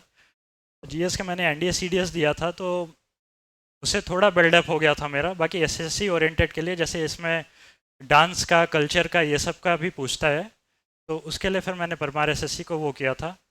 और इंग्लिश के लिए मैं इंग्लिश पढ़ने जाता था तो मुझे नींद आती थी, जैसा आप बोल रही थी, क्योंकि उसमें इंटरेस्ट बिल्कुल भी नहीं था, तो नींद आने लग जाती थी। तो उसके लिए मैंने क्या ट्राई किया, मैं मॉक देता था। एज सच मैंने वोकेबलरी कभी नहीं याद करी है वो जितना भी दिया है मैंने। एज सेक्शनल मॉक भी होता है, टेक्स्ट बुक करके एक ऐप होगा, आप सबको पता होगा। तो मैंने उसका सेक्शनल मॉक देने जाता था, और उसी से मतलब बाद में जो भी गलत होता था उसको मैं देखता था कि उसमें क्या गलत हुआ है। और जैसे सिनोनिम एंटोनिम भी होता था, गलत हो जाता था, उसमें देख लेता था, क्योंकि उसमें एक्सप्लेनेशन में सब कुछ दे देता था। मैथ्स रीजनिंग के लिए भी मतलब स्ट्रॉन्ग तो थी, बट सीजीएल के लिए आप जाओगे तो आपको स्पीड मैटर करती है, क्योंकि 60 मिनट में 100 क्वेश्चन करने होते हैं। तो आपको मतलब कितने मिनट में क्या कर लोगे। जैसे ये वासु बोल रहा था कि आप 30 मिनट मैथ्स के लिए बचा के रखोगे, मैं वो टाइम कम करने के लिए मैंने सेक्शन मॉक ही यूज़ करता था उसके लिए भी। मतलब भले ही स्ट्रॉन्ग था, फिर भी मुझे टाइम कम करने के लिए 18 मिनट का वो शायद टाइम रहता है मैथ्स का, सेक्शनल का अलग से, उसमें ट्राई करता था। ये प्री हुआ, मतलब कट ऑफ देख के पहले डर लगता था, स्टार्टिंग की, शुरू की सब ये मतलब सेटबैक थे, पुराने फेलियर थे, वो भी डर लगता था, सेल्फ डाउट होता था। बट ठीक है, मैं बोला चलते जाओ चलते जाओ। प्री क्लियर हुआ, एक कॉन्फिडेंस आ गया, चलो हो गया। अभी मेंस के लिए आता है। मेंस में थोड़ा सा अप्रोच चेंज हो जाती है उधर पे, क्योंकि वो टाइम लंबा मिल जाता है और क्वेश्चन मतलब सिलेबस तो ऐसा सेम ही रहता है, बट वो जो क्वेश्चन के मतलब क्वेश्चन थोड़ा सा लेंदी आने लग जाते हैं। लेंदी इन द सेंस कि वो 2-3 लाइन में पूछने लग जाते हैं। उसका सॉल्यूशन तो इजी ही रहता है, बस वो दिखने में थोड़े डरावने लगने लग जाते हैं। मैं मेंस के लिए आया, मेंस का मैंने फर्स्ट मॉक दिया और उसमें मेरे नंबर मतलब ऐसे आ गए कि जितना कट ऑफ जा रहा था उतना मतलब उससे काफ़ी दूर आ गए। तो ये इसलिए भी मैं बता रहा हूँ क्योंकि मतलब अभी रिसेंटली मैं अपने दोस्त से मिलने गया था, तो उसका एक दोस्त था, उसने भी उसका प्री क्वालिफाई हो गया था मेंस में, उसने भी मेरी तरह मॉक दिया, उसका भी सेम नंबर मतलब सेम ही नंबर आया, उसका भी कम आया। उसने उसके बाद से हिम्मत हार गया, वो बोला कि अब मेंस मेरे से क्लियर नहीं होगा और वो मतलब मॉक देना छोड़ दिया और अब दूसरे कामों में लग गया। बट मैंने मॉक देते रह गए, तो मॉक में ही ज़्यादातर मैंने पढ़ाई करी है। सच मैंने किसी का लेक्चर या घर से ही करी है जो भी की है, मतलब जहाँ भी डाउट रहता था वो करता था। तो मतलब ये मेंस का मैं मॉक देता रह गया, फिर फाइनली मेरे नंबर इतने आने लग गए जितना मतलब कट ऑफ जाती थी, उम्मीद रहती थी। यही बोलूँगा कि मतलब पहले आप डरिए मत, डरिए मतलब डर मेरे को भी लगा था, प्री में भी लगा था, मेंस में भी लगा था, और डर के साथ साथ ये भी था कि सेल्फ डाउट भी था। इतने सारे एग्ज़ाम अगर आप मतलब क्वालिफाई करोगे फाइनल में नहीं हो पाओगे, कुछ ऐसे भी थे जिसमें कुछ कुछ नंबर से रह जाता था, वो भी होता रह गया था। मतलब फिर भी मेंस में आते आते फाइनली वो हो गया था मेरा। यही बोलूँगा कि अगर आपका प्री क्लियर होता है तो मेंस के लिए आप ऐसा मत करना कि नहीं आ रहे तो मैं छोड़ देता हूँ। अगर आपका प्री क्लियर हो रहा है किसी भी एग्ज़ाम का, IBPS का या SSC का, तो आप मेंस के लिए आप जी जान लगा दीजिए, क्योंकि आपका वही गोल्डन अटेम्प्ट है। इस बार से आपको पता होगा CGL का पैटर्न चेंज हो गया है, वेंडर चेंज हो गया है, तो उसने एक गलती करी, उसका सिलेक्शन नहीं हुआ। आज मैं यहाँ पे GST इंस्पेक्टर बन के आपके सामने खड़ा हुआ हूँ। तो यही है कि आप डरिए मत, प्रोसेस के साथ जाते जाइए, और ज़्यादा से ज़्यादा यही होगा कि नहीं होगा। बस लास्ट और एक ऐड करना चाहूँगा मैं कि मतलब आप ऐसी प्रिपरेशन करिए, सिलेक्शन मतलब ये भी आपने देखा होगा कि 38 लाख के आसपास फॉर्म पड़ते हैं, लास्ट में 18,000 ही सिलेक्ट हो पाते हैं। आज से आपको 5-6 साल बाद कोई अगर आपसे पूछे कि आपका क्यों नहीं हुआ था, तो आप ये ना बोलें कि मेरे में थोड़ी कमी रह गई थी। जैसे आज मैंने NDA के लिए बोला कि मुझ में थोड़ी सी कमी रह गई थी इसलिए मेरा क्वालिफाई नहीं हुआ, आप ये ना बोलें। बस आप ये अपना बेस्ट दीजिए, सिलेक्शन हो नहीं हो डजेंट मैटर, एक जगह नहीं तो दूसरी जगह तो अवश्य होगा। अभी मेरा तो हो गया, अभी आप लोग कुछ पूछना चाहें तो।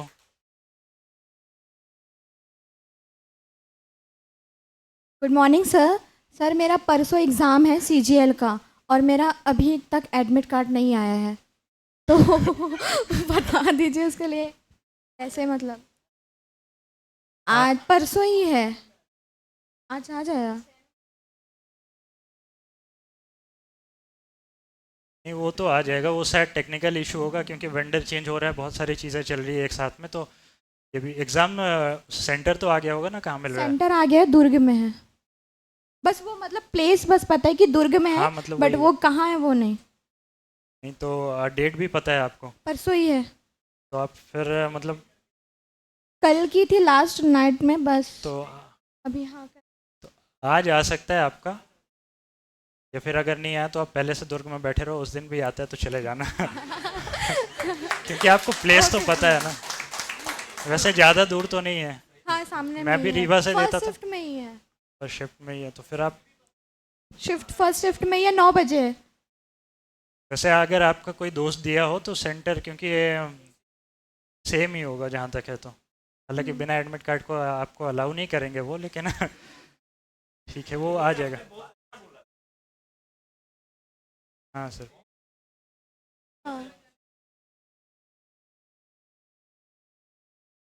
Thank you sir. Good morning sir. Sir मैं एग्ज़ाम दिलाने जाती हूँ ना, कंप्यूटर में जैसे ही बैठती हूँ और टाइमिंग स्टार्ट होता है, मुझे इतना डर लगता है कि मैं बना ही नहीं पाती, मैं ऐसा हो यार इसलिए। नहीं तो फिर उसमें आपको यही करना पड़ेगा कि मतलब अप्रोच मॉक, इसीलिए मैं बोल रहा था, मैंने प्री में भी मॉक में भी प्रैक्टिस करी है, मेंस में भी मॉक में प्रैक्टिस करी है। बोलने को मैं ये बोल सकता हूँ मॉक से हुआ है, बट वो पीछे वाले जितने भी एग्ज़ाम दिए हैं वो सबसे मैं मतलब मेरा सिलेबस कंप्लीट हो गया। तो पहले तो आपका सिलेबस कंप्लीट होना चाहिए, दूसरा, आप मॉक इतने दीजिए कि आप वहाँ बैठने के बाद डर ना लगे।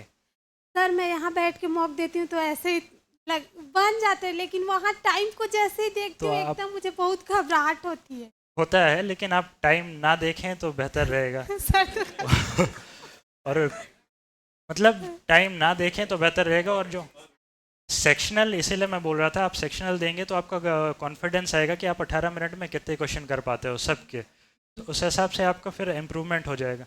और अटेम्प्ट करने का भी एक स्ट्रेटजी होती है प्री का, जैसे इसने बोला सेम मेरा भी था। जीएस में फर्स्ट देता था, उसके बाद इंग्लिश में आता था, ये करीबन 15 मिनट में मेरे दोनों हो जाते थे।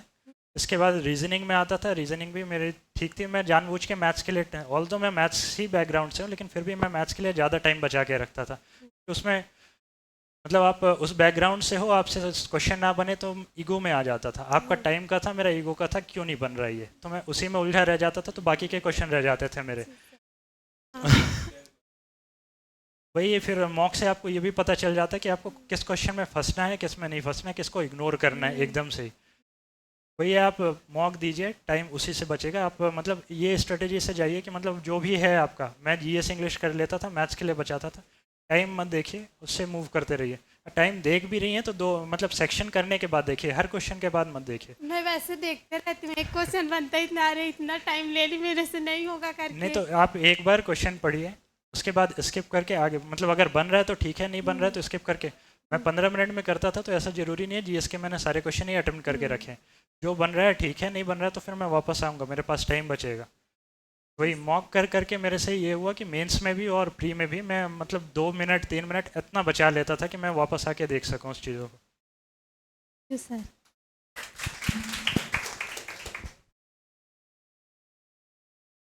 Thank you, thank you.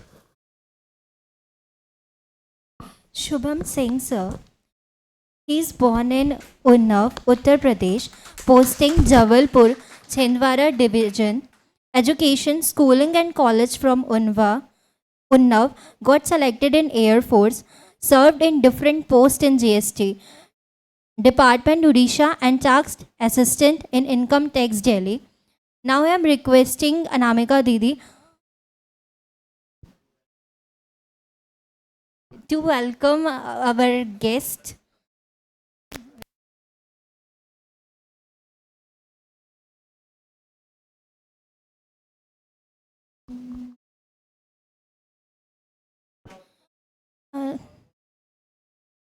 अब मैं उमेश्वरी दीदी को बुलाना चाहती हूँ। आप सभी को नमस्कार। मैं उत्तर प्रदेश के उन्नाव ज़िले का निवासी हूँ और मेरा नाम शुभम सिंह है। मैं आपकी जर्नी से बहुत ज़्यादा रिलेट कर पाता हूँ, क्योंकि मैं भी सेम जर्नी थी आपके जैसे ही, और आप लोग बहुत अच्छे से रिलेट कर पाएंगे हमसे। ना मैं सैनिक स्कूल से पढ़ा हूँ, ना मैं बोर्डिंग स्कूल से पढ़ा हूँ, ठीक है, ना मेरी 10th में हाईएस्ट परसेंटेज थी लाइक वासु सर और सौरभ सर। मैं एक नॉर्मल आप लोग के जैसा ही स्टूडेंट था, और हिंदी मीडियम से ही पढ़ा हूँ मैं भी आप लोग के जैसे, जैसे बहुत सारे लोग हिंदी मीडियम से होंगे, तो बहुत ज़्यादा आप हमसे रिलेट कर पाएंगे। और मैं बता दूं आपको कि मैं पिछले 2 साल में अलग अलग 4 विभागों में नौकरी कर चुका हूँ, अलग अलग 4 डिपार्टमेंट्स में। सबसे पहले मैं 12th तक था। मेरे लिए एक अच्छी बात मेरे तरफ से ये थी कि मेरे को बहुत क्लियर था कि क्या करना है। जैसे अभी आप लोग बहुत सारे हैं, इनको पता ही नहीं है कि क्या करना है, कौन सा एग्ज़ाम करें, क्या करें, है ना। मेरे को एकदम क्रिस्टल क्लियर था भाई कि 12th करेंगे और 12th के बाद गवर्नमेंट की तैयारी करेंगे, किसी भी जॉब की। तो फिर क्या हुआ कि 12th हो गया, फिर मैंने सोचा कि अब अगर ग्रेजुएशन करेंगे तो कुछ ऐसा करेंगे जिसमें मैं रोज़ कॉलेज ना जाऊँ, ताकि रोज़ कॉलेज जाऊँगा तो तैयारी नहीं कर पाऊँगा ना, फिर तो कॉलेज लाइफ मिसिंग है मेरी लाइफ से, है ना। तो ऐसे ही बीए कर लिया मैंने नॉर्मल, और उसमें क्या होता था, हमारे यहाँ कानपुर यूनिवर्सिटी है, कुछ पढ़ो वढ़ो ना, ऐसे ही पास करवा देते हैं। तो उसमें क्या हुआ कि मैं बीए कर लिया नॉर्मल है, तो वहाँ पे आंसर बोल देते थे, OMR पे भर देता था, मैं पास हो जाता था उसमें। तो उसी टाइम पे मैं तैयारी कर रहा था।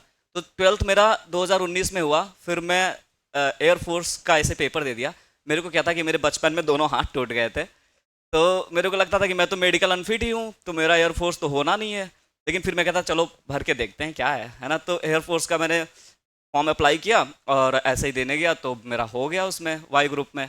तो फिर मेडिकल के लिए गया, तो मेडिकल में 5 जगह से अनफिट हुआ मैं, ठीक है।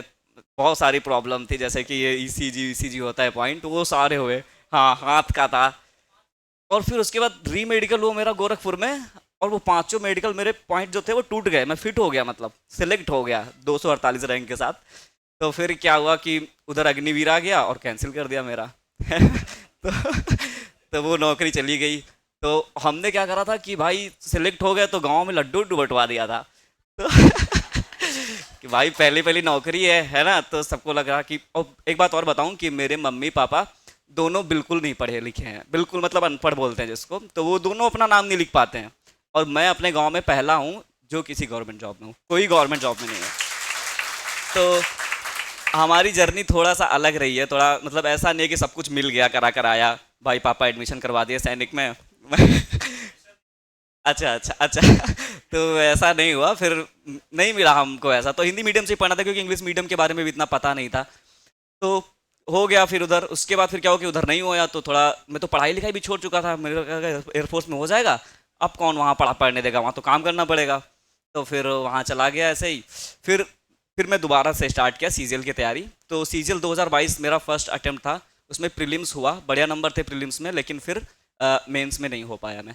फिर उसके बाद एमटीएस का पेपर आया, उसको दिया, तो एसएससी एमटीएस जानते होंगे आप लोग, तो उसमें हवलदार की पोस्ट मिली मेरे को उड़ीसा में, तो वहाँ मैं गया, 7 महीने तैयारी करी।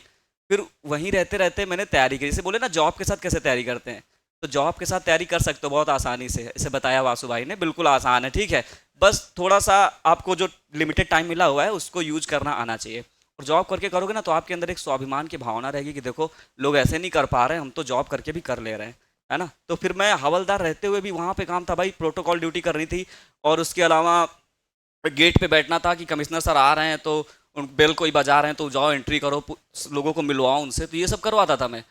लेकिन उसके बाद फिर मैं बचे हुए टाइम में पढ़ाई भी करता था, थोड़ा मक्कार भी था, तो कभी कभी ऑफिस भी नहीं जाता था, जैसे अभी ट्रेनिंग में नहीं आता हूँ तो फिर क्या हुआ कि वहाँ से मैं करता रहा तैयारी। तो मेरे साथ जो हवलदार में थे लड़के वो बहुत टैलेंटेड थे, लेकिन उनका एक कभी नहीं हुआ क्योंकि वो लोग सेटिस्फाई हो गए थे वहाँ। मेरे को क्या है कि सेटिस्फाई नहीं होना है, अभी भी मैं बिल्कुल संतुष्ट नहीं हूँ, अभी फिर से आगे करना है कुछ, है ना, क्योंकि पहले कुछ नहीं था ना अपने पास। जिनके पास कुछ रहता है वो थोड़ा मिलने पे संतुष्ट हो जाते हैं, अपने पास तो कुछ था ही नहीं, तो अब बहुत आगे जाना है ना। तो फिर क्या हुआ कि वहाँ से फिर सीजीएल 2023 दिया और मैं इनकम टैक्स दिल्ली में टैक्स असिस्टेंट के रूप में सिलेक्ट हो गया, जो कि लेवल 4 की पोस्ट है। वहाँ मैं 14 महीने के समथिंग तैयारी किया, जब तक कि 24 सीजीएल नहीं आ गया। और फिर वहाँ भी मैं मतलब काम भी करता था और पढ़ाई भी करता था, वहाँ नौकरी में भी, एक तो इधर एक उधर। तो फिर वहाँ भी अच्छे से तैयारी करी और फिर पहुँच गया सीजीएल 2024 में। वहाँ प्री हुआ, मेंस हुआ, और मेंस में मैं हिंदी मीडियम का स्टूडेंट हूँ, फिर भी मेरा स्कोर इंग्लिश में 135 आउट ऑफ 135 है, ठीक है। तो ये बिल्कुल नहीं होता कि हिंदी मीडियम से हैं तो नहीं होगा, बिल्कुल हो जाएगा अगर आप करना चाहते हैं तो फिर मैं कर ले गया और फिर जीएसटी इंस्पेक्टर बन के यहाँ आ गया हूँ। यही मेरी जर्नी है, अभी आगे भी बहुत कुछ करना है, तो अभी आपको जो पूछना है वो पूछो। गर्मी लग रही है, थोड़ा कॉन्फिडेंस भी नहीं है तो पसीना आ रहा है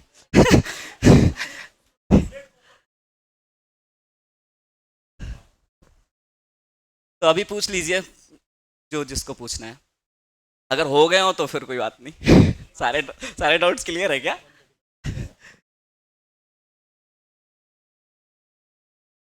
अरे सफ़ेद टी शर्ट वाले भैया को दो ना।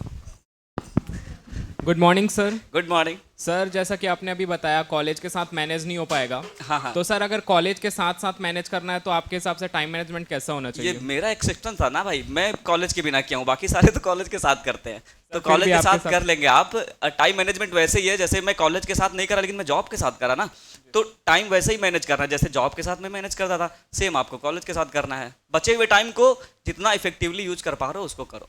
कोई ऐसा नहीं होता कि सर आप कर ले गए। मेरे को तो लोग पूछते हैं कि मैं थोड़ा इन्फ्लुएंसर टाइप का भी हूँ ना, तो इंस्टा पे फॉलोअर हैं ज़्यादा, तो वहाँ पे आते रहते हैं मैसेज कि सर आप तो कितना घंटा पढ़ते थे, क्या करते, तो ये सब कुछ होता नहीं है।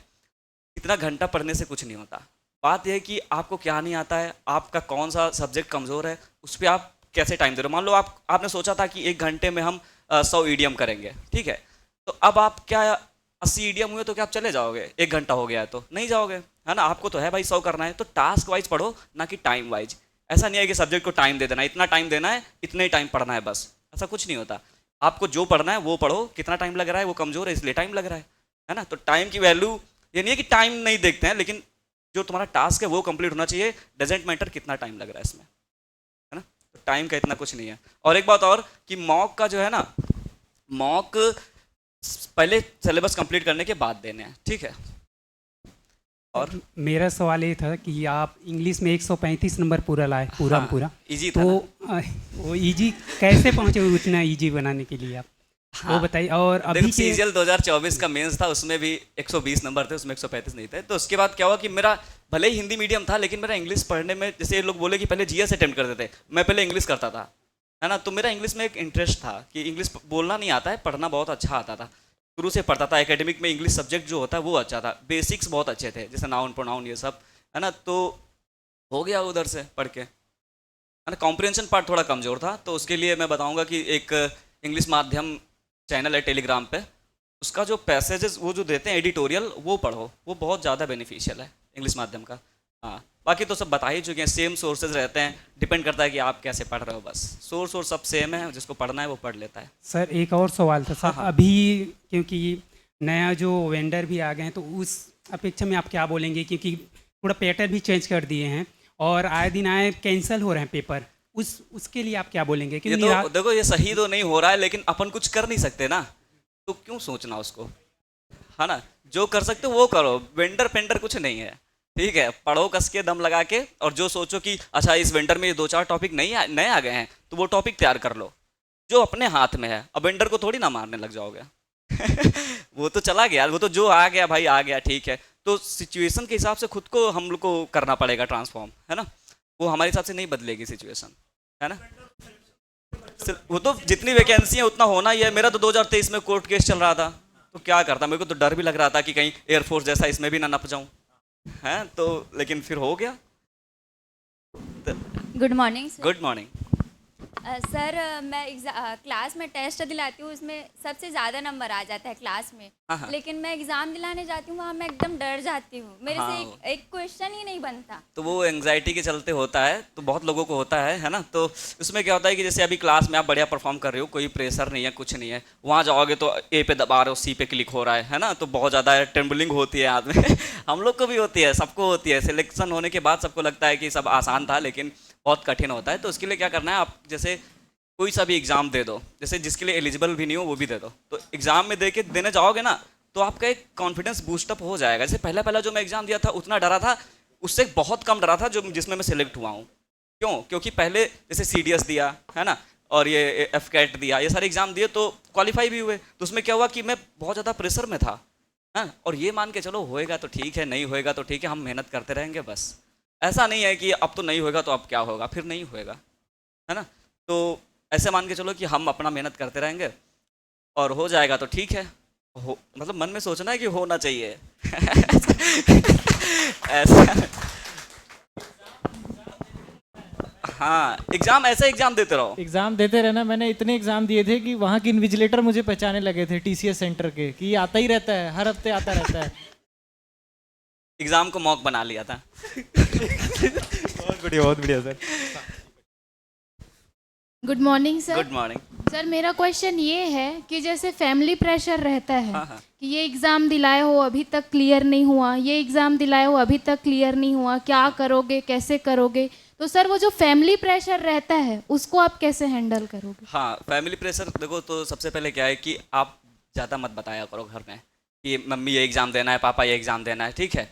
बस ऐसे बताओ हाँ तैयारी कर रहे हो। लेकिन अगर सीरियस हो तो, या फिर सीरियस नहीं हो तो घर में बताओ तो भाई हम नहीं कर पाएंगे, हमें कोई और करवा दो। अगर सीरियसली तैयारी नहीं करना है तो, अगर आप खुद से सीरियस हो, आपको लग रहा है कि इन 2 बार में नहीं हुआ है लेकिन आगे 2 बार में हो सकता है, तो घर में थोड़ा कम बताओ, है ना। ऐसे बताओ कि ठीक है इसकी तैयारी कर रही हूँ और हो जाएगा। उनको बहुत ज़्यादा होप मत दो। जैसे मेरी मम्मी अभी बोलती है कि अब तो तुम IAS बन जाओगे, हम ना बन पाए IAS मतलब गाँव वाली भाषा में ऐसे बोलते कि अब IAS थोड़ा बन पे, इतना पहले ही बन चुके हैं हम, है ना। तो उसमें क्या होता है कि घर में होप मत दो ज़्यादा, क्योंकि वो उम्मीद रख लेंगे तब दुखी होंगे। जिनको पहले से पता है मेरा लड़का निकम्मा है वो नहीं दुखी होते हैं। जैसे बहुत सारे लोग हैं तैयारी नहीं कर रहे हैं वो, है ना, तो उनके माँ बाप थोड़ी दुखी हैं, वो उतने में सेटिस्फाइड है, हाँ ठीक है चलो कहीं काम कर लेगा।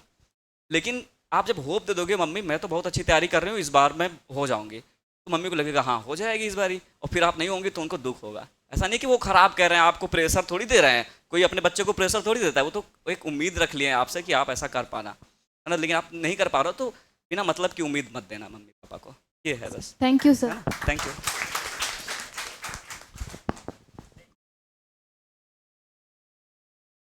प्रभांशु जी के लिए भी कुछ बचा दो। ये सबसे AIR 344 है CGL में, टॉप रैंकर ये हम लोगों में यही है।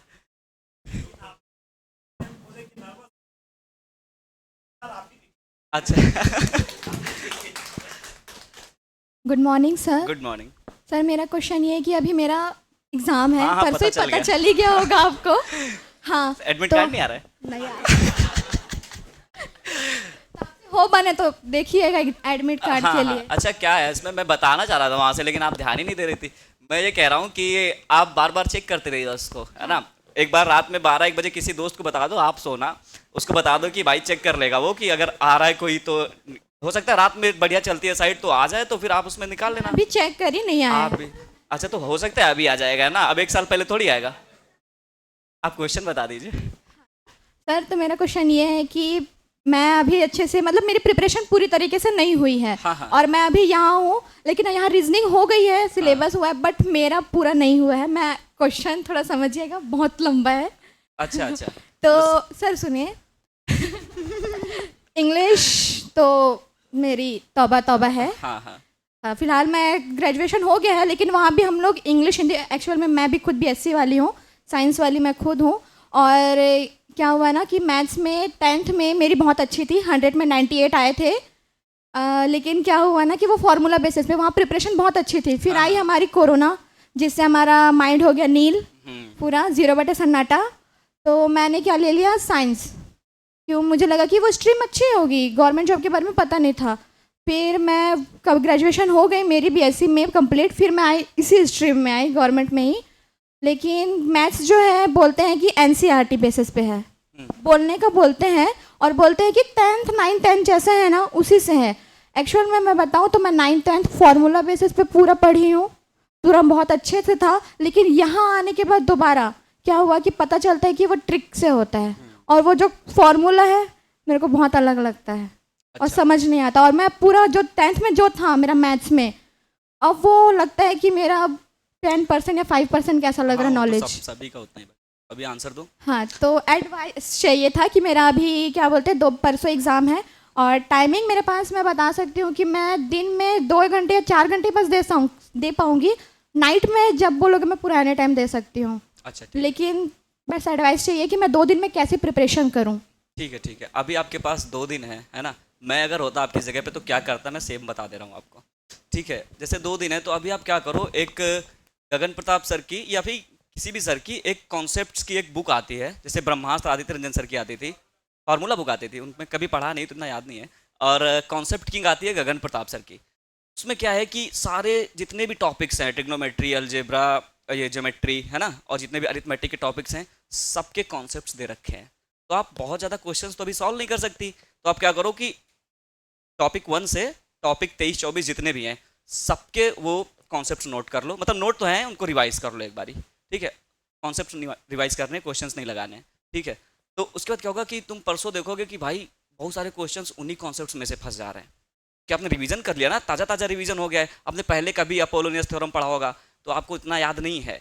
ठीक है, आपको याद भी नहीं है कि अभी पढ़ना है मेरे को, लेकिन आप अभी जो 2 दिन में तुरंत देख लेंगी, कॉन्सेप्ट रिवाइज करने में टाइम ही नहीं लगता है। अब यहाँ से जाइएगा तो फिर और कहीं मत जाइएगा, पढ़ो बस, है ना। ये जो बोली 2 घंटे दे पाएंगे, क्यों 2 घंटे दे पाओगे, अभी तो बहुत ज़्यादा टाइम है आपके पास। थोड़ी सी नहीं बनेगी क्योंकि आज थोड़ा सा घर में बिजी रहूंगी तो नहीं दे पाऊंगी आज और कल भी, क्योंकि तो माँ थोड़ी बिजी है। कल अगर नहीं पढ़ पाओगे तो फिर अगले तो साल मैं नाइट में दे सकती हूँ। टाइम ये है कि घर का काम भी रहता है, मैं जॉब वाली नहीं हूँ। लेकिन घर में काम भी ऐसा रहेगा बोल दो ना, 1-2 दिन की बात है। 2 दिन में आप जो गेन करेंगे ना वो घर के काम से बहुत ज्यादा जरूरी है ना। वो घर का काम तो घर का जरूरी है, क्योंकि अगर मैं खाना नहीं बनाऊंगी तो खाएंगे क्या घर वाले। तो फिर आप खाना बनाना क्योंकि मम्मी बिजी रहेगी। खाना बनाने के बाद अगर आपको आधे घंटे मिल रहे हैं तो आधे घंटे में आप कर लेना, जो भी टाइम मिल रहा है उस टाइम पे कर लेना। ठीक है, हाँ ठीक है, thank you. Prabhanshu Shukla sir, he is born in Siddhi. His posting is in Jabalpur, Rewa division. Schooling KV Siddhi, graduation from Siddhi. He achieved good rank in SSC, CGL and BRAW. He has been selected as an inspector. Big applause. Now I am calling Lakshmi Didi to welcome our guest. Good morning to all of you. मेरा मेरा नाम प्रभांशु शुक्ला है। मैं सीधी मध्य प्रदेश का हूँ। मैंने schooling अपनी केंद्रीय विद्यालय से की थी और मैथ्स स्ट्रीम से था। तो 12th के बाद इंजीनियरिंग करनी थी, वो भी IIT से। तो 12th के बाद 1 साल का ड्रॉप लिया और कोटा गया, लेकिन जो रिज़ल्ट चाहिए था वो नहीं मिला, क्वालिफाई नहीं कर पाया मैं।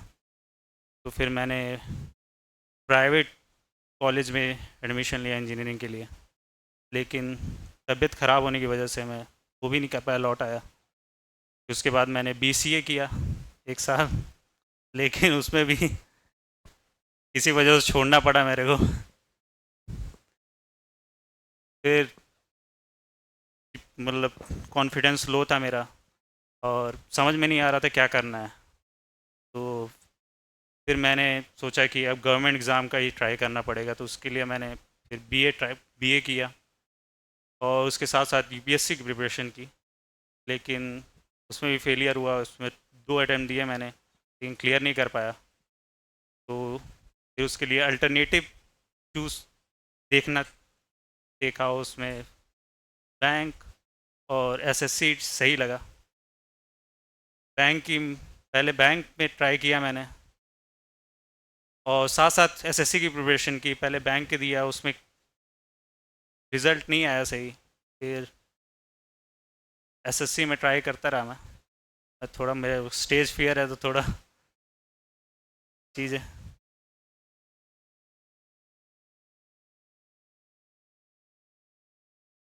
मैंने SSC की ट्राई की, फिर SSC में मैंने 6 मंथ प्रिपरेशन में ही क्लियर कर लिया फर्स्ट अटैम्प्ट में। रैंक भी सही थी और होम पोस्टिंग भी मिल गई, तो सही था। और SSC में मेरी प्रिपरेशन वैसे अगर टिप्स देना चाहूँ क्या कैसे प्रिपरेशन की थी मैंने, क्या क्या किया था, तो मैंने ऑनलाइन कोचिंग ही की थी और घर से ही प्रिपरेशन की थी। और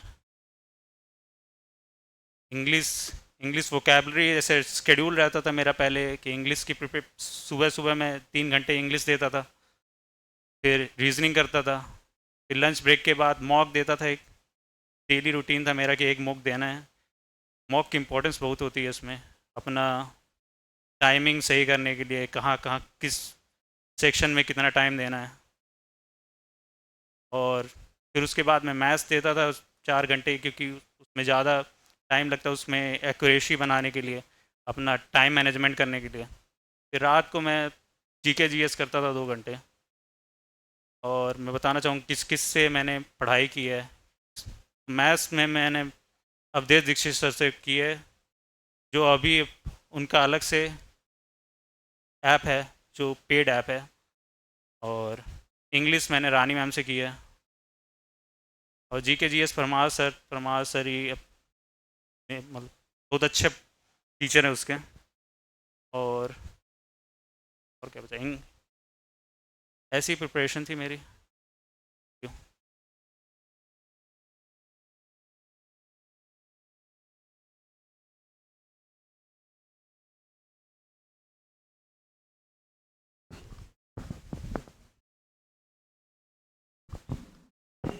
good morning sir. Good morning. जैसा मेरा इंग्लिश में डाउट था वो क्लियर हो गया। जैसे मैथ्स में है अर्थमेटिक बन जाता है मेरे से। जैसे एडवांस पढ़ने जाता हूँ ना, कुछ दिन तक कंटिन्यू पढ़ता हूँ, लेकिन जब क्वेश्चन नहीं बनते ना तो फिर वही बात निराशा ही लगती है। फिर मैं डिमोटिवेट हो जाता हूँ कि ये तो मेरे बनेगा ही नहीं, तो मैं ज़्यादा अर्थमेटिक ही बनाता हूँ, एडवांस नहीं पढ़ पाता। तो उसके लिए कैसे तैयारी करूँ? एडवांस वो प्रैक्टिस करनी पड़ेगी, प्रैक्टिस से ही आएगा। उसमें ज़्यादा टाइम देना पड़ेगा आपको और अपने आप पे भरोसा करना पड़ेगा कि हो जाएगा। तो वही है, लेकिन अगर डिमोटिवेट हो गए तो फिर ख़राब रहेगा वो चीज़। तो आपको लगातार उसमें टाइम ज़्यादा बढ़ाना पड़ेगा और प्रैक्टिस करनी पड़ेगी। प्रैक्टिस से ही सब चीज़ सही होगी। Thank you sir.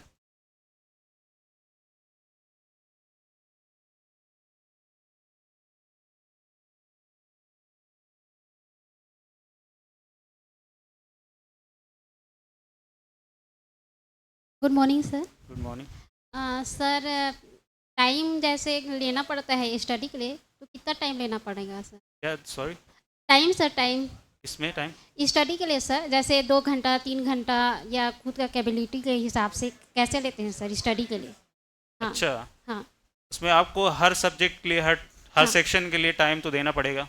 हाँ तो सर। आप देखिए कौन सा सब्जेक्ट आपका वीक है, कौन सा सेक्शन वीक है, उसमें सर। ज़्यादा टाइम दीजिए, और जिसमें सही है उसमें आप मैनेज कर सकती हैं, कम में भी हो सकता है। जैसे मैथ्स के लिए सर, जैसे मैथ्स में मैं थोड़ा वीक हूँ, तो उसके हिसाब से टाइम मेरे को कितना देना पड़ेगा उसके लिए? अब ये भी है आपके पास कितना अवेलेबल है, लेकिन हाँ। 3-4 घंटे तो कम से कम देने पड़ेंगे अगर वीक है तो। हाँ 3-4 घंटे कम से कम देने पड़ेंगे, बाकी जिसमें आपका टॉपिक सही है उसमें कम में भी मैनेज कर सकती हैं आप। Thank you sir.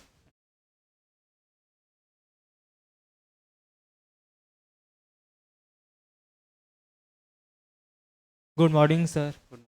सर वो स्टार्टिंग में तैयारी कैसे करना चाहिए? तैयारी शुरू में आपको बेसिक से ही स्टार्ट करना है हर चीज़ के लिए। और ये अभी स्टार्ट कर रहे हैं, जस्ट आए हैं, लगभग एक ही महीना हुआ है। ये जो प्रिपरेशन का जर्नी को शुरू कैसे करना चाहते हैं वो बताना चाहते हैं कि जैसे कि अभी आ गए हैं, इनको बहुत सारी चीज़ें बहुत सारा सब्जेक्ट पढ़ना है, बहुत सारी चीज़ें करना है, तो वो उस बंडल में है कि कितना चीज़ करना है। तो उनको ये बताना है कि शुरुआत कहाँ से करें। अभी ब्लैंक स्लेट से अगर इनको फिर से स्टार्ट करना है तो कैसे करें?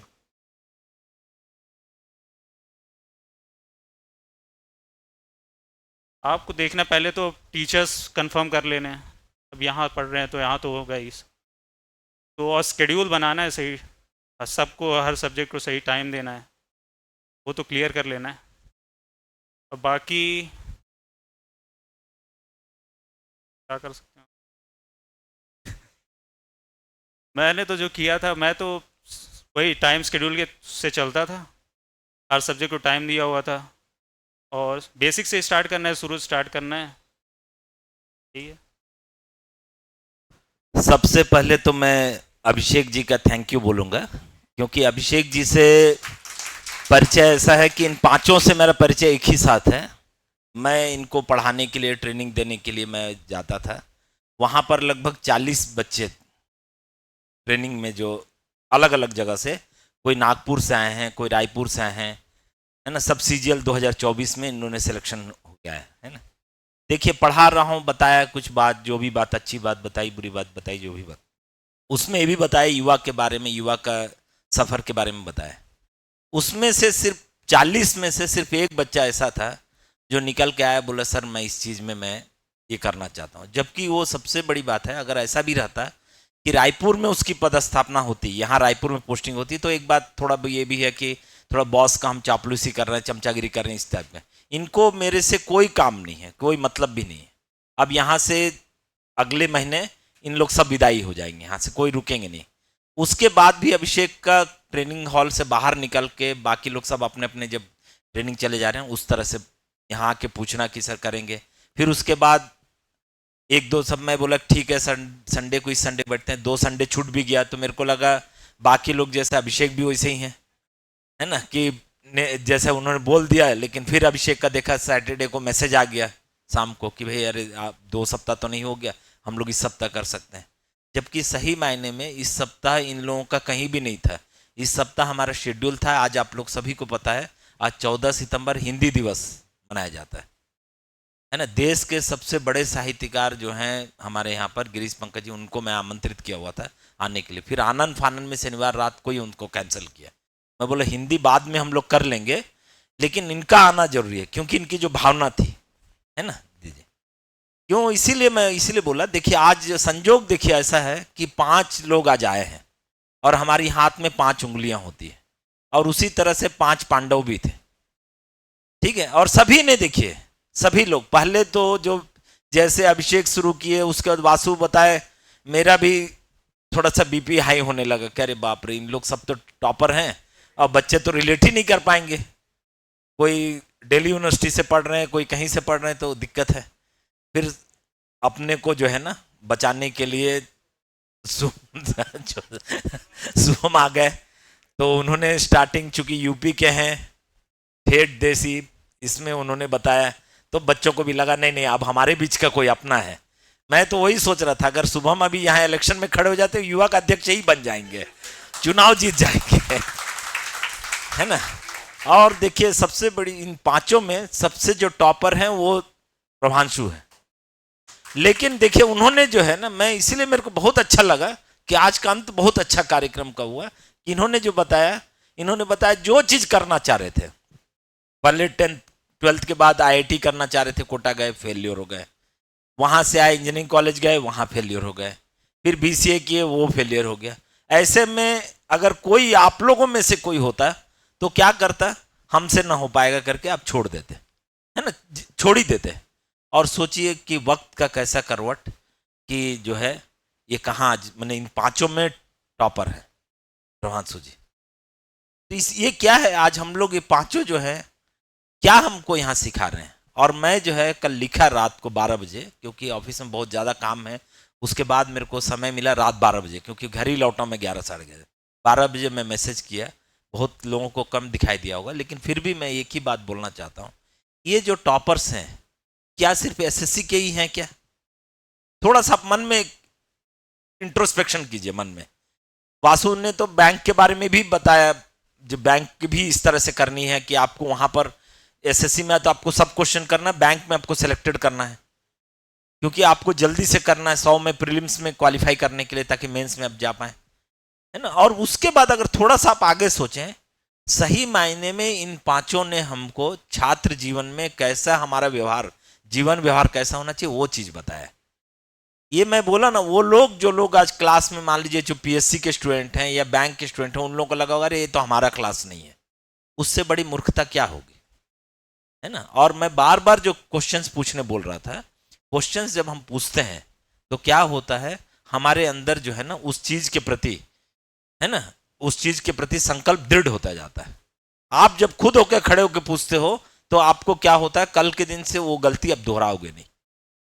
और इन्होंने जैसे सभी ने बताया, भले ही पढ़ाई में जो भी कुछ किए, जैसा कुछ कोई नहीं किया, लेकिन सभी ने एक बात क्या बताया, वो हमको भगवत गीता में श्री कृष्ण ने वही बात बताया कि कर्मण्यवाधिकारस्ते मा फलेषु कदाचन, कर्म करो फल की चिंता मत करो।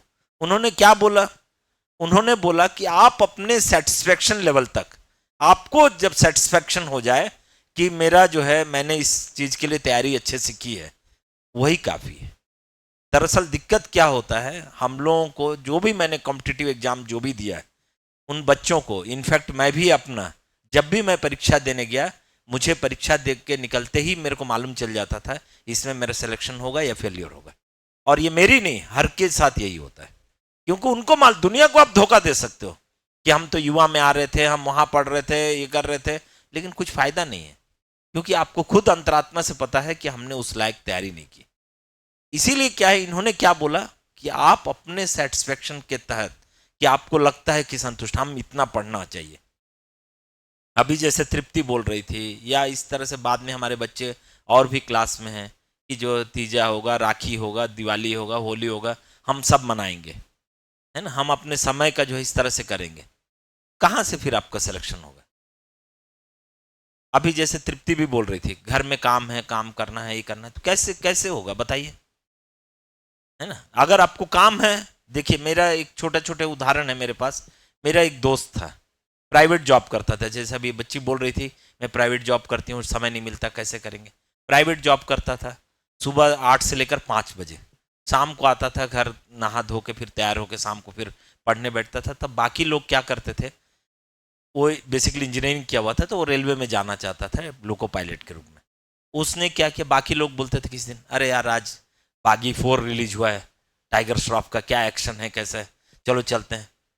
तो उसका जो शेड्यूल हुआ करता था, शाम को 7 से रात 12-1 बजे तक पढ़ना, फिर सोना, फिर सुबह ड्यूटी जाना अपने से। जिस दिन पता चल जाता था कि भाई दोस्त लोग आग्रह कर रहे हैं और हम मना भी नहीं कर सकते हैं, उन्हीं दोस्तों के साथ रहना है, अपने को भी अच्छा लगता है, वो चला जाता था मूवी, है ना, मूवी चला जाता था। 8 से 11 मान लीजिए मूवी है, पढ़ाई उस दिन नहीं हुआ 8 से 11, वो क्या करता था, वो रात को 11 बजे, 11:30 12 बजे लौटता था, फिर रात भर पढ़ाई करता था। उस दिन जो है ना रात भर पढ़ाई करता था, फिर अगले दिन ड्यूटी जाता, अगले दिन फिर अपना शाम को आता, फिर पढ़ाई जो 11-12 बजे तक करना है वो करता, उसके बाद ही जो सोना है। यानी ऐसा नहीं कि आज रात में सो गए तो अब कल का छुट्टी ले लें, सोते रहें काम, ऐसा नहीं।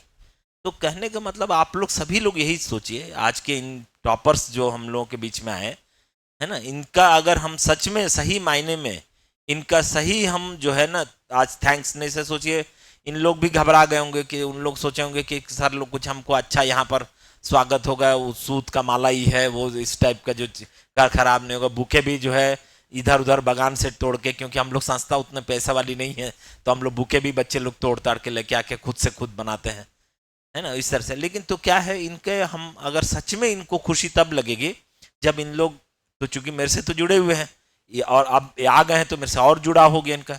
ये अगली बार जैसे अभी एसएससी के जैसे तृप्ति दे रही है, पूछेंगे सर इसमें एसएससी दिए कितनों का हुआ, तो सोचिए मैं क्या बोलूँगा उस समय। फिर पूछेंगे अगले सब सर कितने हुआ 6-8 महीने बाद। तो इसीलिए आप सभी लोगों से निवेदन है कि आप लोग जो है ना हमेशा बाहर नहीं अपने अंदर झांकिए। और सर ने जो है, सर लोग 5 लोगों ने जो ऑनलाइन माध्यम से जो अवेलेबल है प्लेटफॉर्म में, है ना, फ्री भी है पेड भी, और सबके बारे में बताया आपको। अगर आपको लगता है कि हम लोगों को यहाँ नहीं अवेलेबल है, क्लास में टीचर के अलावा आपको हमको और चाहिए, हम यहाँ पेड वाला भी ले लेंगे आप लोगों के लिए।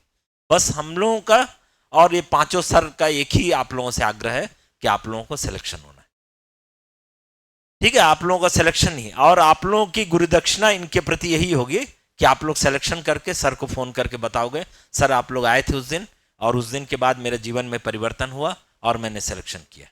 और अगर आप लोग यहाँ पे इनके आने के बाद भी आप उसी तरह से फिर दही हांडी मैदान में जाके वो हांडी दही हांडी देखने जाओगे, फिर तो कुछ मतलब ही नहीं, फिर करते रहो ऐसे ही, है ना, फिर खेती बाड़ी करने के लिए, क्योंकि हर आदमी तो ऑफिसर नहीं बन जाता ना, सब ना ऑफिसर नहीं बन जाते ना, कुछ नौकर भी, कुछ उसी ऑफिस में जहां सर लोग काम करते हैं वहां पानी पिलाने वाले लोग भी हैं, कोई झाड़ू पोछा लगाने के लिए भी है, तो कौन करेगा, है ना। इसीलिए आप सोचिए आपको ऑफिसर बनना है या झाड़ू पोछा वाला करना है, ठीक है। वो सोच के आज ये संकल्प, आज सर के प्रति सर लोग जो है इनके कसम खाइए इनके करके कि मैं जो है आज जो आप लोग आए हम अपना जीवन बदलाव करेंगे।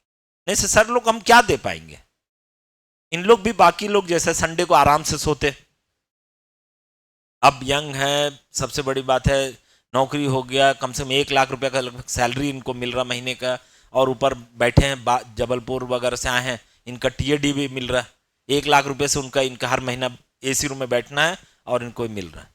लेकिन उसके बाद भी आज सुबह उठ के किस लिए आए, बाकी 35 तो नहीं आए, जो रायपुर के लोग हैं उन लोग भी नहीं आए, लेकिन इन लोग आए इस सेंस में कि इन लोग को लगा कि हम अपने बातों से अपने चीज़ों से अगर बच्चों के जीवन में कुछ परिवर्तन कर पाए उससे बड़ी कुछ बात नहीं हो, ठीक है ना।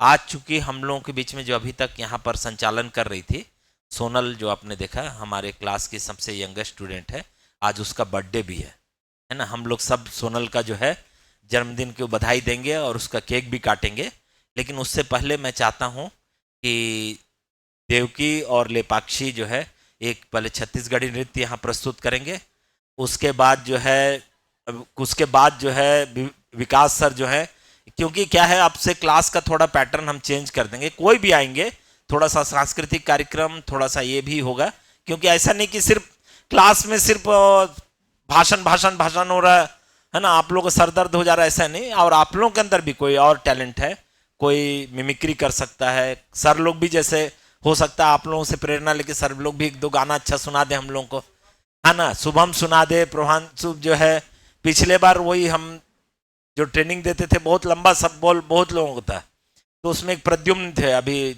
वो बहुत अच्छा डांस करते थे, हम लोग ट्रेनिंग जाते थे तो ट्रेनिंग में उनका एक डांस में करवाता था, उसके बाद ही ये होता था, जिसके अंदर जो टैलेंट है, ठीक है, उस तरह से हम लोग करेंगे। तो पहले मैं देवकी और लेपाक्षी को बुला रहा हूँ, आओ ऐसे जैसे कर क्या हो, क्योंकि अभी मैं क्या बोल रहा हूँ एक छोटा सा आप लोग को उदाहरण दे रहा हूँ, हमारे युवक ये पुष्पेंद्र सर आप भी आइए, सब लोग को बच्चों को बुलाइए, एक अच्छा युवा के बच्चों का मैं खासियत आप लोगों को बता रहा हूँ,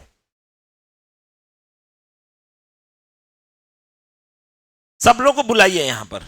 और देवकी लेपाक्षी इधर आ जाओ तुम लोग, और इनका सुनिए ना, उनका लगा दीजिए, उसमें ब्लूटूथ में कनेक्ट कर दीजिए, जल्दी लगा दीजिए। अच्छा उसके साथ ये भी नंदिनी भी डांस करेगी क्या, ठीक है, आ जाओ नंदिनी आ जाओ, सब लोग आ जाओ, तीनों आ जाओ। क्योंकि मैं इसीलिए आज करवा रहा हूं क्योंकि एक पेरेंट अपनी बच्ची को लेके आए हैं, उनको लग रहा होगा कि यहाँ सिर्फ खाली पढ़ाई होता है, तो फिर वो क्या करेंगे, अपनी बच्ची को लेके चले जाएंगे, अरे बाप रे ये तो यहाँ बहुत गंदा माहौल है यहाँ पर करके, है ना। ठीक है, लगा ऑन करो। पुष्पेंद्र सर बैठिए, आपका बता रहा हूँ, आपका ट्रेनिंग किस तरह का है आपको मैं बता रहा हूँ, आपको एक आईना दिखाना। बैठिए ना यहाँ पर, बैठिए यहाँ पर। अभी क्या हुआ, एक कार्यक्रम हुआ था, एक कार्यक्रम में मुझे शिक्षक, सर्वश्रेष्ठ शिक्षक का सम्मान कर देना था, है ना। वो कार्यक्रम था लगभग 2:30 बजे के आसपास। हमारे बच्चे को मैं बोला, कुछ बच्चों को, कि चलो वहाँ पर एक प्रोग्राम तुम्हारा भी करवा देते हैं। वहाँ इन लोग पहुँचे 3:30 बजे। वहाँ डांस उन्स का सब हो चुका था, इन लोग बैठे, फिर बैठे थोड़ा देर बाद जो है बोले अरे हम लोग का तो हुआ नहीं। हम बोले क्या करेंगे, अब तो सब कार्यक्रम ये हो गया, मैं 4 खुद ही लेट पहुँचा था तो हो गया करके, तो अब कैसे करें। तो मैं अब कुछ बोला भी नहीं, मैं बोला अरे कैसे करें, अब तो हो गया ऐसा करके। अब इन लोगों को देखा सबका जो है ना, कुछ मूर्ख लोग, हमारे बच्चे लोग उसी टाइप के हैं, तो चेहरा उतर गया, मेरा अवार्ड भी दिया, उसको भी फेंक दिया वहाँ पर। मैं रख के, इन लोग जिम्मेदारी दिया था कि रख लेना करके, उसको फेंक के चल दिए इन लोग, है ना। जबकि मैं थोड़ी देर पहले वहाँ एसएसपी आए हुए थे रायपुर के, उनके साथ इनका ग्रुप फोटो भी करना था, इनका प्रोग्राम भी करना था, उनसे बात भी हो गई, बोले तैयार है। लेकिन जब मैं उनको आवाज़ दे रहा हूँ, इन लोग गायब सब, ना नाश्ता किए ना ये किए, ना नाश्ता भी, वहाँ नाश्ता भी अच्छा था वो भी इन लोगों को। तो इन लोगों को मैं समझ गया कि इन लोग लाइफ में जो है ना ऐसे कैसे, सुनो ये करो रे भाई जगन्नाथ जल्दी करो, फिर उसके बाद केक कटिंग करेंगे, तो कि सर लोगों को लगे कि आज बहुत अच्छा दिन आए हैं, सर लोगों को भी लगेगा। हाँ सॉन्ग कर लो तब तक, जो नंदिनी सॉन्ग कर लो आओ, और उसके बाद हम लोग का मैं बता रहा हूं सभी लोगों को, खासकर आप सर, शुभ नाम आपका क्या है सब आपका? रमना जी, रमना बैठिए सब। मैं, हम लोग के यहाँ क्लास में क्या है, बाकी सब जगह क्या होता है, सिर्फ पढ़ाई होता है। हम क्या करते हैं, बच्चों को ओवरऑल डेवलपमेंट में ये करते हैं। इन लोग कोई लता मंगेशकर हैं या कोई डांसर में मलाइका और टाइप का कर लेंगे, ऐसा नहीं है। लेकिन हमारा है कि बच्चों का जो है ना, वो अपना एक टैलेंट उसमें भी वो भी आए, ताकि, है ना। ठीक है, लगाओ, आओ, तब तक सर लोग नाश्ता कर रहे हैं, 5-10 मिनट सर लोगों के साथ समय बिताएं।